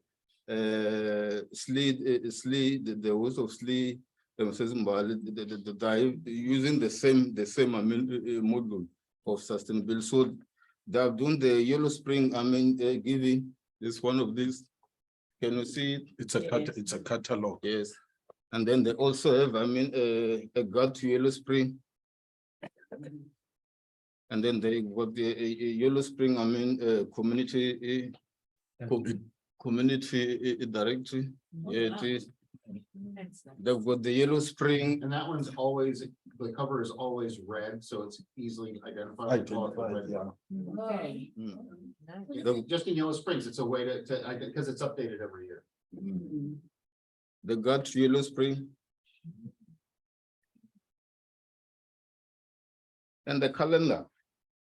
I think this is one of I mean, our table note that, I mean, at least, I mean, we have to do, I mean, our own, I mean, calendars. I mean, when we just to say something about the calendar, what they do, they go to their archives and take the old pictures and put them in here and put a caption. This is what was happening on such and such a year, you know. So it's a nice calendar with adverts inside. They do sell adverts.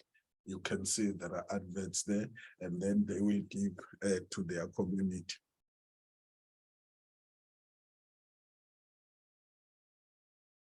Yeah, this is, I mean, the continuity of what they are doing to make it success. Apart from those things, I mean, you can see, I mean, the nice T-shirt. And also the cap. I mean, forget, I mean, to come with the cap. So. I forget. I mean, there's one of these. I mean, that's bringing more money than that. I just forget which one it is. But they all, I mean, have but I mean the advert. Yeah, they are printing 1,700 copies. I mean, black and white. I mean, the publication. So just black and white. It's not like I mean in South Africa, because I mean South Africa, whether it's black and white, I mean they charge us, I mean the same amount, yeah, same price anyway. So but yeah, I mean if it's color, That's actually true here too. Their choice to stay black and white is an aesthetic choice. Okay. Yeah. So the newspaper is black and white. So out of 1,007, I mean, copies that they're printing, I mean, 1,222, I mean, is a subscription. And then they've got also online which the got, 100, subscription inside the Yellow Spring. And then 340 outside, the village. And then out of those, 170 probably is could be Kentucky state and New York, I don't know, what that New York was. And the population of Fufele is a very small, community. Plus minus, 3,700. It is very, very small, and they don't have like, section like section 1, section B, section C, or section or D, section A, section just like this. And good thing about this, because you can see that these people, when they started, they really told themselves they want to stay in printing. They used to have, their own printing plant, as you can see there. So they stopped using that printing plant because it was very old, it was very costing to maintain. So they wanted to move with time.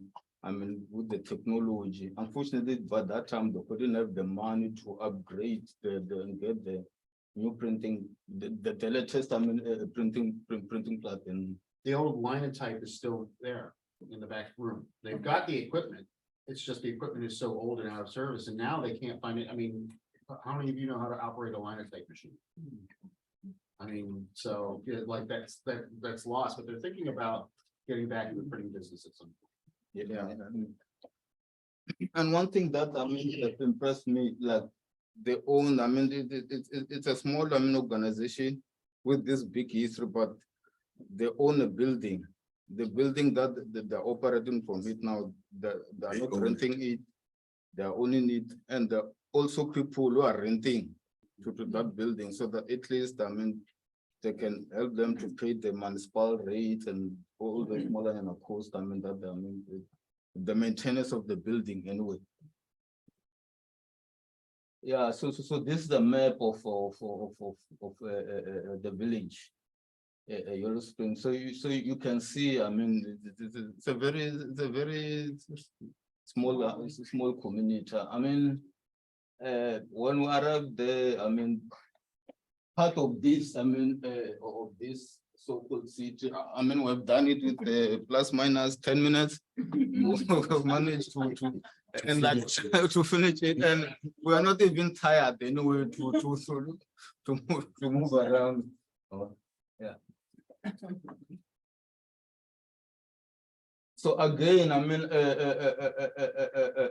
as we said in the beginning, that the owners, are three, and they all have the equal shares, and the women, what much would say, and even this one you can see, they've got six full-time staff, and the majority still, are the women, and what they say, it's not like they'll put that or the front them anyway. But okay, you just come take this position, but you don't say anything. You just take instruction for me. It's like what is happening normally in South Africa in government. Like they just give you position for the sake of you being there, but you don't take a decision. It's us at the back who's taking decision. Who's telling you? Yeah. So they also have part-time staff that are helping them with editing and proofreading and distribution. I was lucky enough, Brad Jeff, that they did pop up in the office. I was searching the picture that I took with him so that you can all see him. It's a quite old man. The way people of Yellow Spring love the publication. Monday it was all day. They normally print on Wednesday, and the paper is out by Thursday. And Thursday the paper was not there. People were calling, they were coming to the office. Asking. In fact, they end up putting a notice on the door. They know the papers not ready. We didn't print today, we're going to print it tomorrow. So you can see how passionate these people they are, love their publication. I was even thinking, if along the way, I mean, the Yellow Spring, I mean, feel that no, they cannot, the cost of running the paper is too much, they want to close the publication. I mean, the owners that must go and ask refugees somewhere in Africa, because if they can go and hide somewhere in the USA, and the community that are going to fetch them, and so what have we done with them? And to add on that, I mean, or in fact, I'm going to say it in the next slide. Okay. Yeah, I mean, this is the big thing, money. Where does the money come from to run the publication? I mean, most of the money, the 55%, as you can see there, is coming from the municipality public notice. So I've asked them their relationship, I mean, with the municipality. How's your relationship, I mean, with the municipality? It's just normal relationship, but they say this, is it a law that, I mean, any notices must be put, I mean, in a publication. And in South Africa, we know we have the same law that, I mean, you must this and this. We know the story of 30%, but they're not. So at least, I mean, this time, I mean, this side, I mean, they are, I mean, following that particular law. And also, we have met the mayor, not the MM, the mayor. And then we're talking about, I mean, the newspaper and say how good the newspaper it is. I mean, it's helping them with this and this and this, and said they will continue to support the newspaper. In fact, in 2 years now, I mean, they're going to turn 145. Yeah. So it should be said, I mean, they're going to help them to that particular event, the celebration. I mean, they're going to assist them somehow. So hopefully, they will invite me to be part, they will invite us to be part of particular event. And then you can see the breakdown, I mean, of the rest of the money, the subscription, I mean, the advertising, the notice, because here, I mean, they make a difference. Okay. They differentiate, I mean, okay, this money is coming from this particular, this one coming from the classified.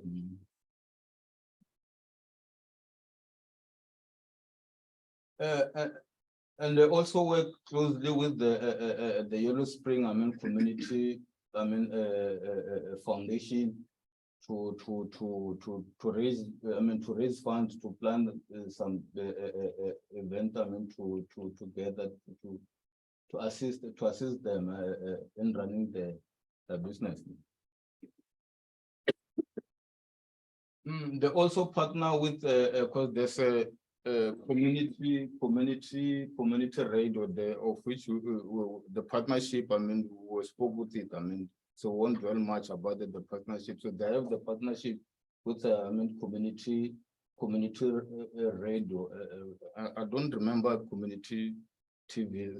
Yeah, there is a community TV. We have almost no community TV in America.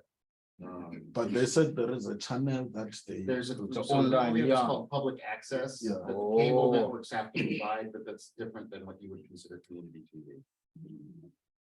Yeah, so if you can see that still on the right there, I mean, they put, I mean, those, I mean, the copies of the yellow guard flag. I mean, it's well protected, whether it's raining, it's snowing, it's well protected. Everybody can grab it, I mean, themselves there. And also the newspaper in the storm. Yeah, partnership, yeah, the members of Ohio News Media Association and Ohio Black Media Association, putting, ask them about do you have a press council now? He said you don't have a press council, and say, how do we deal with the situation? I mean, we're a journalist, we know sometimes we make that little error in the writing the story. So ask them, how do we deal with the situation whereby, I mean, you miss report, I mean, the story. They say, okay, the readers write a complaint to the editor, and then they sit down, they call him, whoever that person sit down, and see how best they can resolve, either they rewrite the story or, but somehow they have to find, amicable way among themselves. And also, they don't have, advertising bureau, so in South Africa, we got that bureau control, advert, which advert can go to the public. So they don't have it here. And also I ask them again, how do we deal with that thing? They say, no, it's about them. The first discuss, but okay, is it worth it to take this advertise now? And then I said, okay, give me example. And then they said there was this campaign, organization during COVID that they say no, there's no COVID. We know the people who are pushing that agenda, there's no COVID. The first invited them to come to their event where they were running that campaign. They didn't go to the event. And then the second time come, look, man, we want to advertise with you. I don't know whether that was once off or it was a contract, but the advert, it was about COVID, that was anti-COVID, that there's no COVID, this and this and this, that so they sit down among themselves. I think they drove them anyway, and then they took the decision, no, we don't have money, but we want money, but this money, we cannot take this money, because of which is a good decision, because the way the newspaper is believing the yellow state, I can imagine if they've taken, the wrong information, feeding the people that there's no COVID, we must not wear masks, we must not do this and this and this.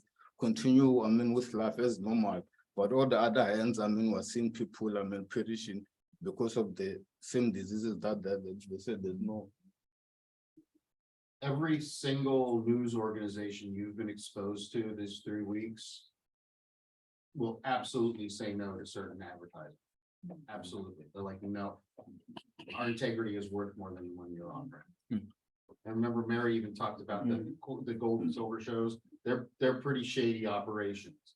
And she's like, no, you're gonna pay full rate for it. We're not gonna give you a cut rate for that. And she's like, it's like, we'll let you advertise, but it was, are you a legitimate, or are you one of these fly by night that comes in to try to exploit people? Yeah, you know what, Bill, in South Africa, there's this lingo instance regarded Tata Zonke. Take everything. So this is what the Yellow Spring was doing.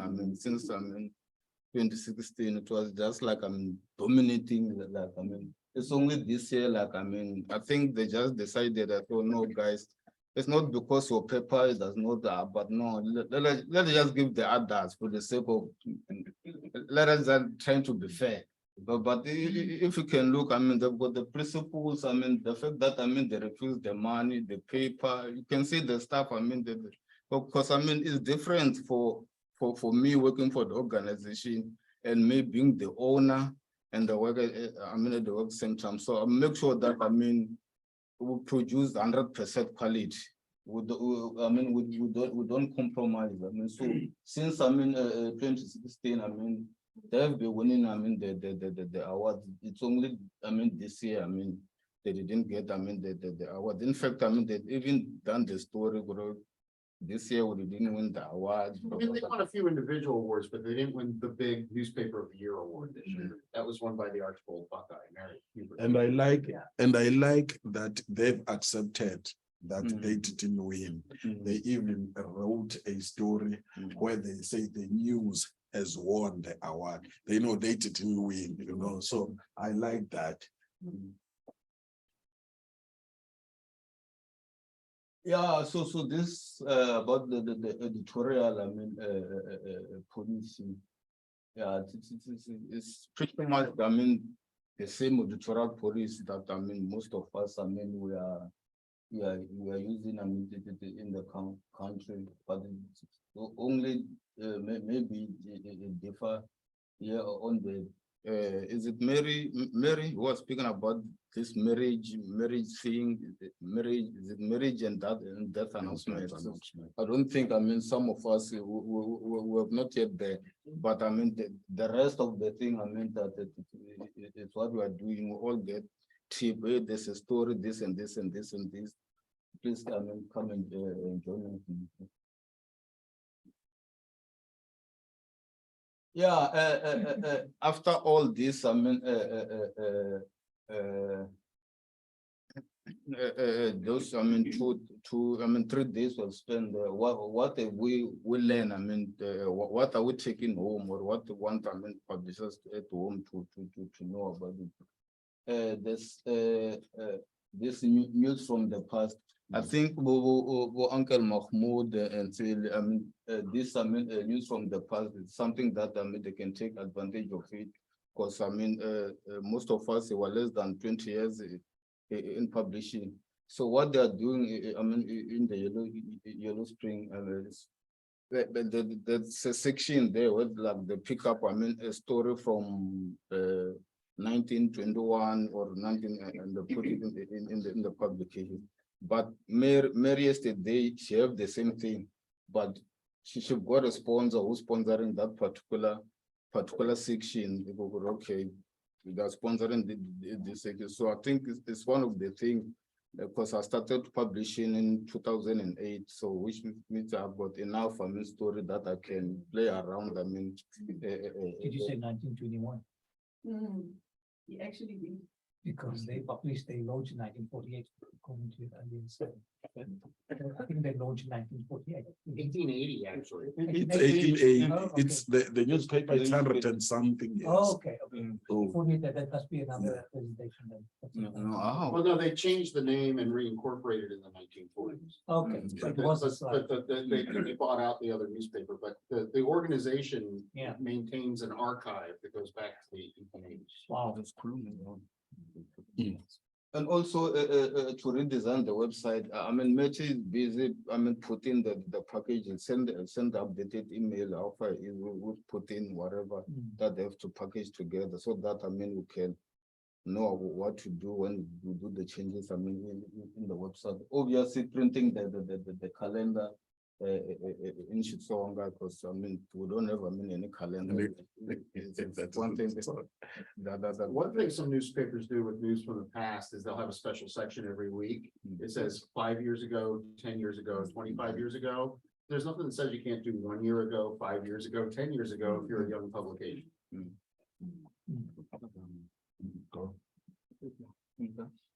All right. The other thing, which is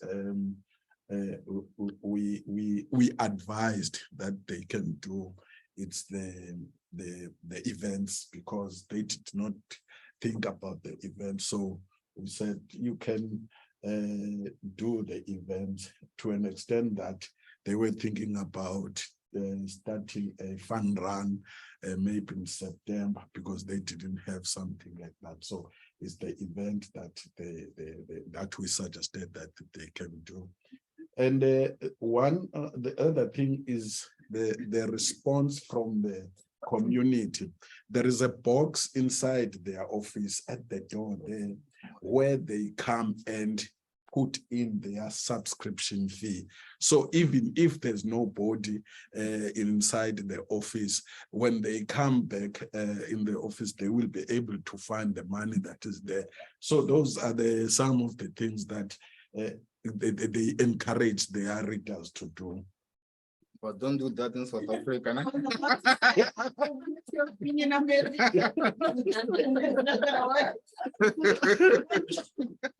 Because nobody will pay or because somebody will reach in.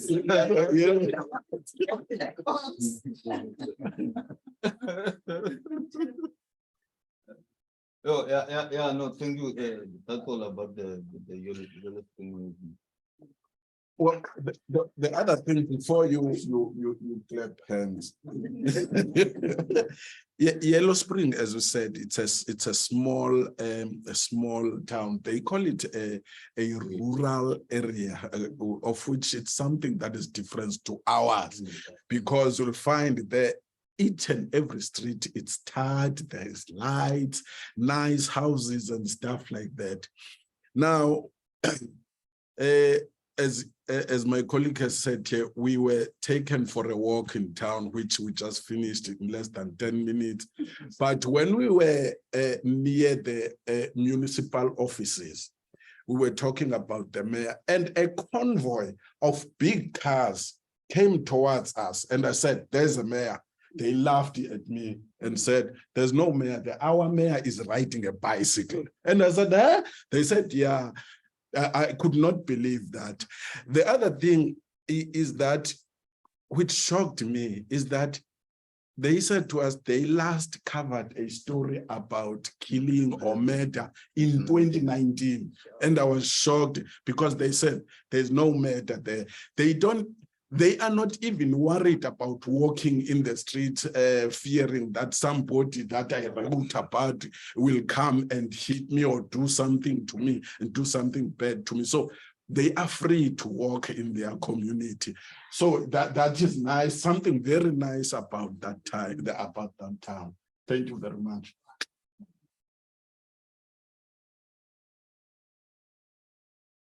It is quaint. Very quaint. All right, questions for Andy and Goody? Kate goes first.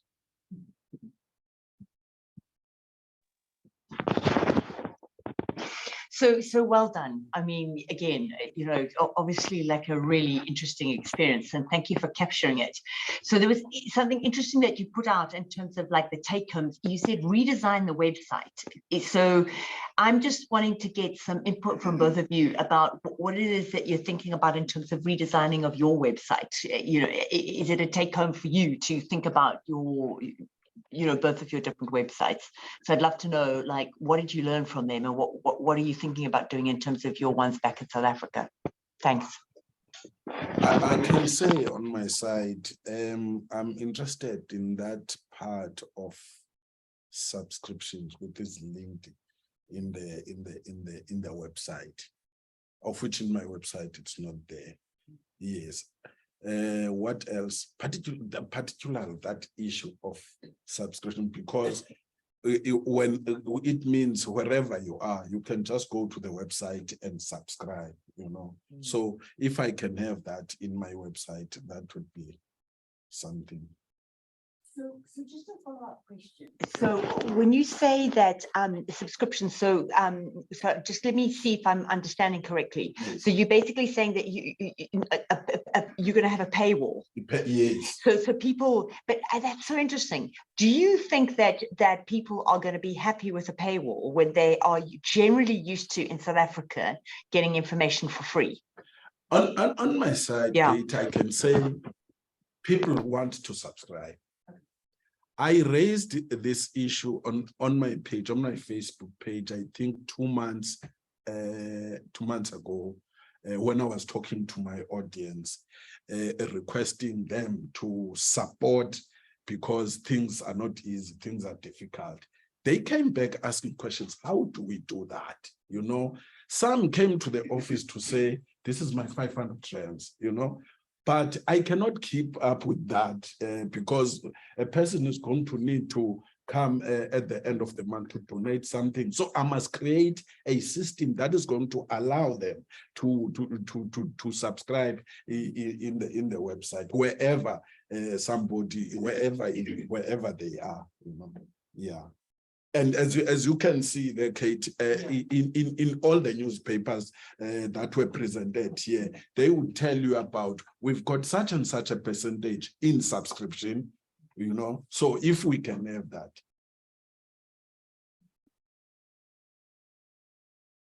Lindili and then Mbali. Thank you, guys. I'm in love with this, and take it back, please, before I steal it. Maybe before I ask my question, I just want to say something because we have subscriptions. I do highly recommend Pay Fast, simply because they've got an amazing system and they get the South African market in that, you know, in our market, there are people who, for whatever reason, are averse to paying online or transacting online, or just cannot because they are probably non-banked, but they do want to support you. So what PayFast does is, yes, you can transact online if you're comfortable, but there's actually an option where you select and then it sends you a barcode to your cell phone, and then you take the barcode, you go to a ShopRite or a USave, you pay for your subscription, and then you get an SMS. You get in fact, you get an email immediately when there's a subscription one. But also the beautiful thing, because when you want to withdraw, you can withdraw up to 100,000 rands a month. You just go into the website, you click refund, you confirm the money.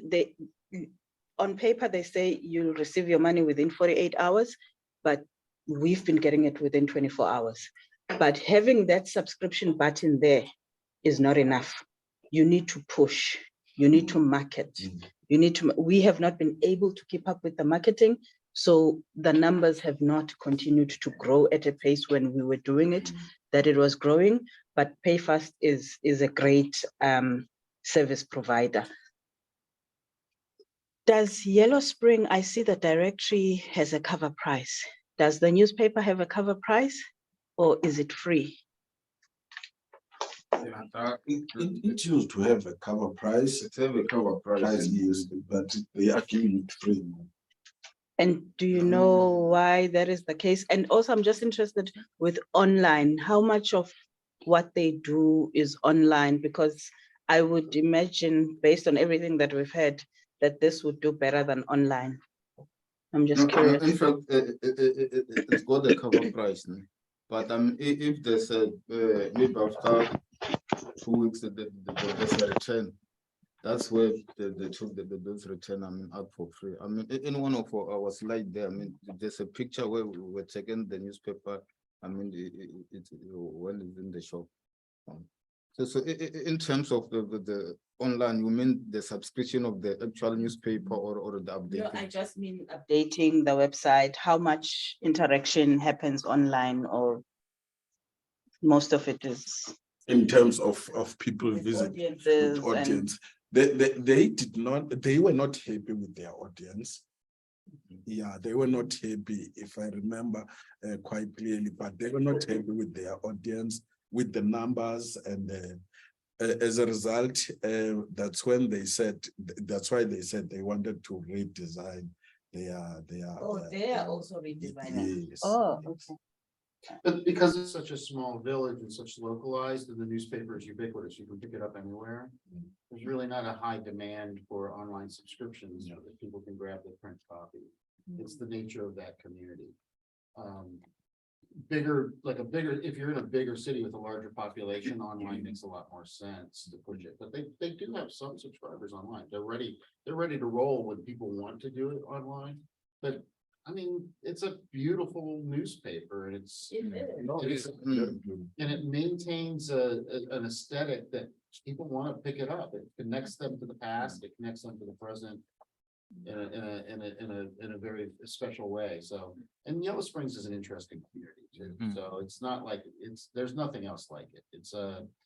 It's a town where people go to live and be in Yellow Springs. The community is very engaged. There's all kinds of group events going on and things like that. So, you know, it's not a place where there's a lot of isolation. Let's put it that way. It's not like where I live, where people move to be left alone. Yellow Springs is a place where people go to be part of a community.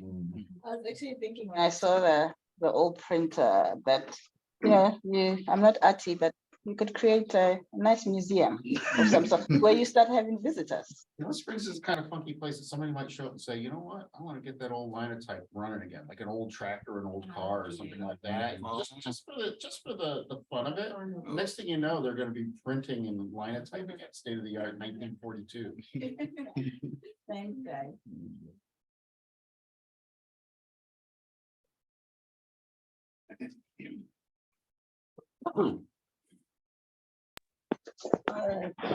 Thank you, colleagues, and well done for the presentation.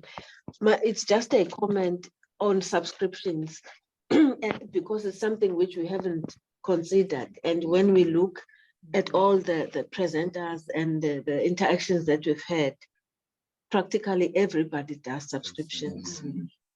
So I'm just thinking, if we do implement it in our publications, maybe it's worth to explore that, because I think the challenge that we have is we've always done things our own way, but sometimes it's good to just explore something new because you never know. We might get 50 subscribers, but 50 is something. And, you know, like I'm thinking about our publications that we have back home. They are in various areas in KZN, and it's worth exploring because sometimes we have this perception that people will not pay, whereas people might pay. If we start small, you know, you grow gradually, you might end up with a sizable amount of subscribers. People who really would wish to get a paper, but can't do that because they don't have access to the hard copy that we normally print. So I'm just saying this to encourage myself as well, and say, maybe this issue of subscription is something that we need to seriously consider. Can I just add something quickly about subscriptions, especially for the colleagues who are in rural communities? You know that, as you said, you have the older people who are still there, very few remaining, but you have people who are from Mbumbulu, but who are working in Cape Town, who are working in Johannesburg, who are interested in knowing what's going on in Mbumbulu. Those are the people who are mobile, the younger guys, who are most likely to subscribe. But also when it comes to subscriptions, some of the media houses, when they talk about subscribers, they do not necessarily mean people who are paying them hard cash, but you still get people to subscribe to collect the database, so that you know who they are, what they want, and then you are able to then start creating a list for newsletters. You start selling specialized ads just to this market. You start speaking, you know, approaching advertisers differently, like that example about pets with Columbus Underground. So sometimes it's not necessarily asking people to pay. Our subscription is 20 Rand a month, which is 240 a year. And generally people say, if I'm gonna pay you 20 Rand a month, I'm gonna actually end up paying more for bank charges. So generally they give us the 240 upfront, which is really nice. Because that's the nice thing about subscription money. It's upfront money. It's money in the bank before you give the product. Yeah. It also depends, you see this issue which is being emphasized here, which I also overlooked, the issue of being connected to your community. So once you are connected to your community, I'm talking about pastors, traditional leaders, and other organizations in your area, especially us in the rural areas. It's easy for you to pass that message that, guys, I need support in terms of giving me 30 Rand or 20 Rand a month, you see. So the message is very easy to go when you are connected. So I think that is one thing that we need to master, the connection with our community. I wanted to say that. Get away from the microphone. Sorry. Sorry, Shirley. Okay, great stuff, guys. I wanted to say that, like in the case of Richland Source, and I'm going to touch on that a little bit later, is that they understand, and we understand as well, that if there's value content, people's skills cost money to put that value content together. So you're going to get your dedicated readers. You're going to get, I've got the go-go down in Orange Farm who's selling a fed cook. She will not subscribe.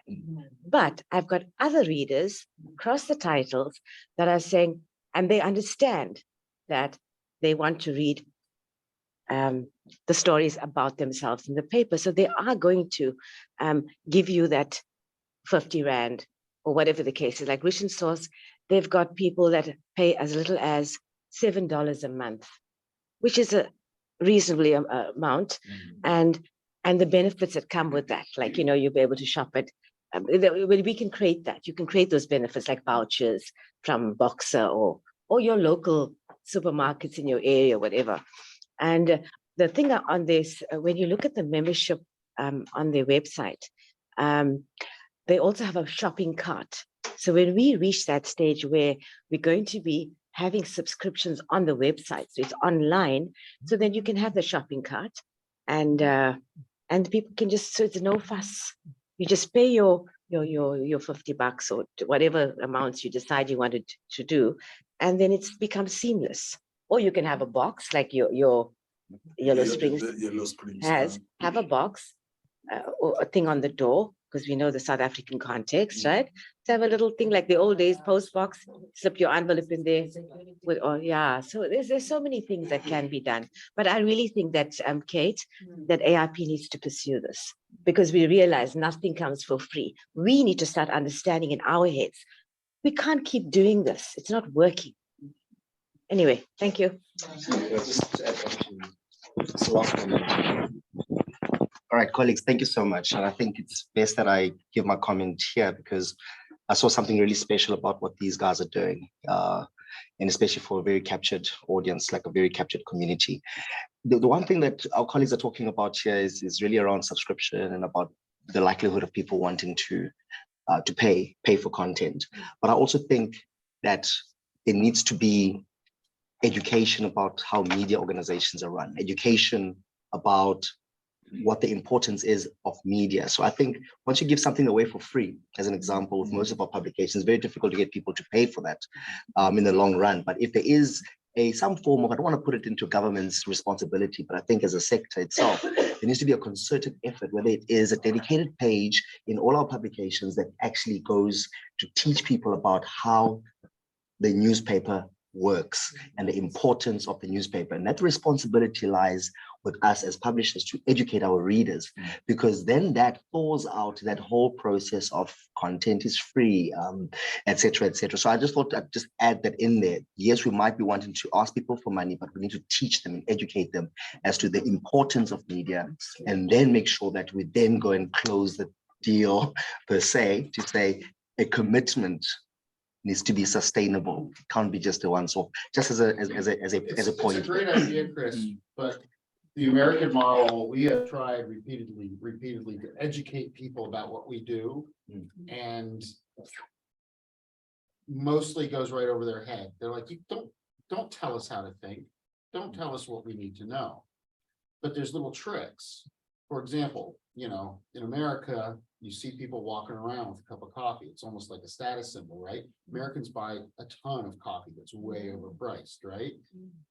How about buy a newspaper, get a cup of coffee? Yeah. Value added, instead of saying, or if you buy coffee, add a newspaper. Make the newspaper value added to an experience for street food, all the little things that people are used to spending money on. That cup of coffee costs 5 times as much as the newspaper. They're like, oh yeah, add a newspaper to that. I want to read the newspaper while I drink my coffee and eat my donut or whatever, things like that. Or, I want to read the newspaper while I'm doing my lunch. Thinking about ways to get people to open up their wallets and cultivate that habit, just like the addictive habits of coffee, cigarettes, beers, things like that. Junk food. Interesting. That's my comment. Thank you. No, I think, a comment, Chris, we partially, started, to work on that thing, but it was not more on media education. I was just the power of print. We had a discussion with Kate and one of her big media in South Africa to assist that. So the discussion is there. We started as the power of print, how print important it is. Your newspaper. Compared to your social media, because social media, if you wanted to get fake news. In fact, yesterday I was send a link to Simon. Look, I've got the iPhone. They says how many dollars? $30. iPhone 14. So when Simon check it, only to find out that address is somewhere in the subway down there. So the plan is there. Let's just hope. When we get home, we'll make sure that 2-3 months. We actualize. Start. With that. Programming. Because it will assist. I think that's one thing that that is lacking. In South Africa, media literacy. The general people, they have to know. Okay, media have to pay. Most it's even worse. With community media, because the thought community media is free. Everything is free. They think their tax pays for it. Yeah, that's exactly what it is. The rates and taxes pay for it. the thing of that community publications here have a cover price. You did It's not taboo. believe. I wonder how we can do that because A wow. lot of them are not, a lot of them are taking that off. I mean, Deb Tobin she could have charged for a newspaper. She doesn't.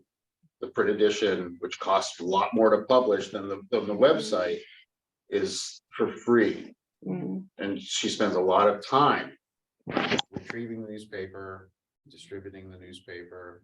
So, she's giving away probably the more valuable, the one that generates a little bit more revenue than online. Because that business model works in her community. And there's, even in America, there's fewer and fewer people who feel like they want to spend money on a newspaper, even though those, like I said, they'll spend $5 on a cup of coffee every day, but they will not spend $1 a week on the newspaper that keeps them informed about everything, including where to get good coffee. So, it's a mindset thing. And like Chris said, it's educating people, trying to educate people. Basically, when you say, I want to educate you, you're saying, you're stupid. Let me tell you how stupid you are. But tricking them into learning, that's different. And there are ways to do that to help them value. Some newspapers are fully transparent. They're like, it cost us this much money to produce this newspaper. Right at the top, guilts people into saying, oh, I need to support this, right? And like the study that Terry Finneman did up in the Great Northern Plains, right? Most of the people they talked to in the survey thought the newspapers were doing fine financially because they had no indication. So like, if I knew our newspaper was struggling, I would support it. Let your communities know that you're struggling financially. Don't make it pity party and things, but just say, hey, we're providing a community service. It's costing us this much a month. And just let the community say, well, if they value it, then they'll be more likely to support it. At least those who value it. Just one comment to the issue of saying, how will we get people to pay for our news because they are used to getting it for free? It's an unfortunate statement, which I will make, but I will say it, the death of mainstream media might make it possible for us to be able to get to where we want to get. Simply because we know most of the publications in the mainstream media are closing. And we are there to fill in that gap. So the minute they close, you come into that gap. And then, as we are saying, we start educating people about paying. And surely people, if we've got the right content, the relevant content that they want, they will definitely be able to pay. So there might be a change from when we started doing 20 years later, we are seeing a difference. One of the managers at one of the municipalities would always say to us, you are the mainstream to us. She would say that to us as community media. And we would look at her and not believe. But today, give us 5 years, and I'm telling you, we will be reaping the benefits of being in this sector and charging as much as we want, not to exploit, but to just say, recover the costs, because we need to survive. And the only way to survive is to obviously change the mindset, improve on our services, but do as how they were doing. Because if they close, then we feel in that It's gap. good to also communicate your philosophy and your independence in your own pages and online. So it is branding, but it's not. Branding kind of has this dirty, superficial aspect to it. It's like, we care. The automated email that says we care. Well, if you cared, you handwrite the note, right? Not that kind of stuff, but like Deb Tobin does up in Logan. Their motto is real local news, right? And there's one newspaper, I forget where it is. Let's say it's in Morgan County, Tennessee or something like that. Their motto is the only newspaper that gives a damn about Morgan County. It's like, we're here. It's like your only locally owned news source. This news is produced by people who live in the community. Stuff like that just constantly reminds people that you are there.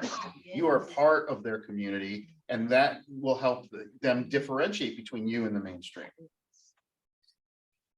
All right. Oh, Kate, one last question, then we gotta go for lunch. So Antilia, I mean, you're just really making me think, both Dunia and it's just, so a couple of thoughts, and I mean, I might be way off, whatever, but just to hear me out. So just in terms of the idea of kind of getting money into the publication, so would there be a purpose in terms of, rather than doing a subscription model immediately, but more like a donation? Like, if you believe in this paper, donate and, you know, do it by PayFast, maybe as a starting point before implementing a subscription model. So just a thought about that. And then I know with most of our publications, they are free. I mean, we distribute them for free. But then also starting, if we're wanting to say, you know what, actually news shouldn't be free.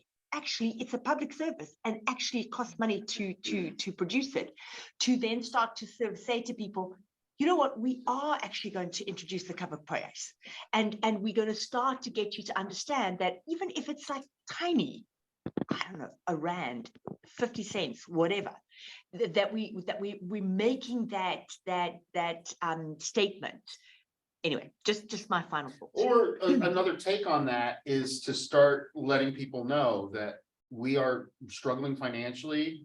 We like producing this for free for the community. We don't know how much longer we can do that. We might have to institute a cover price, but if you want to help us avoid that, donate.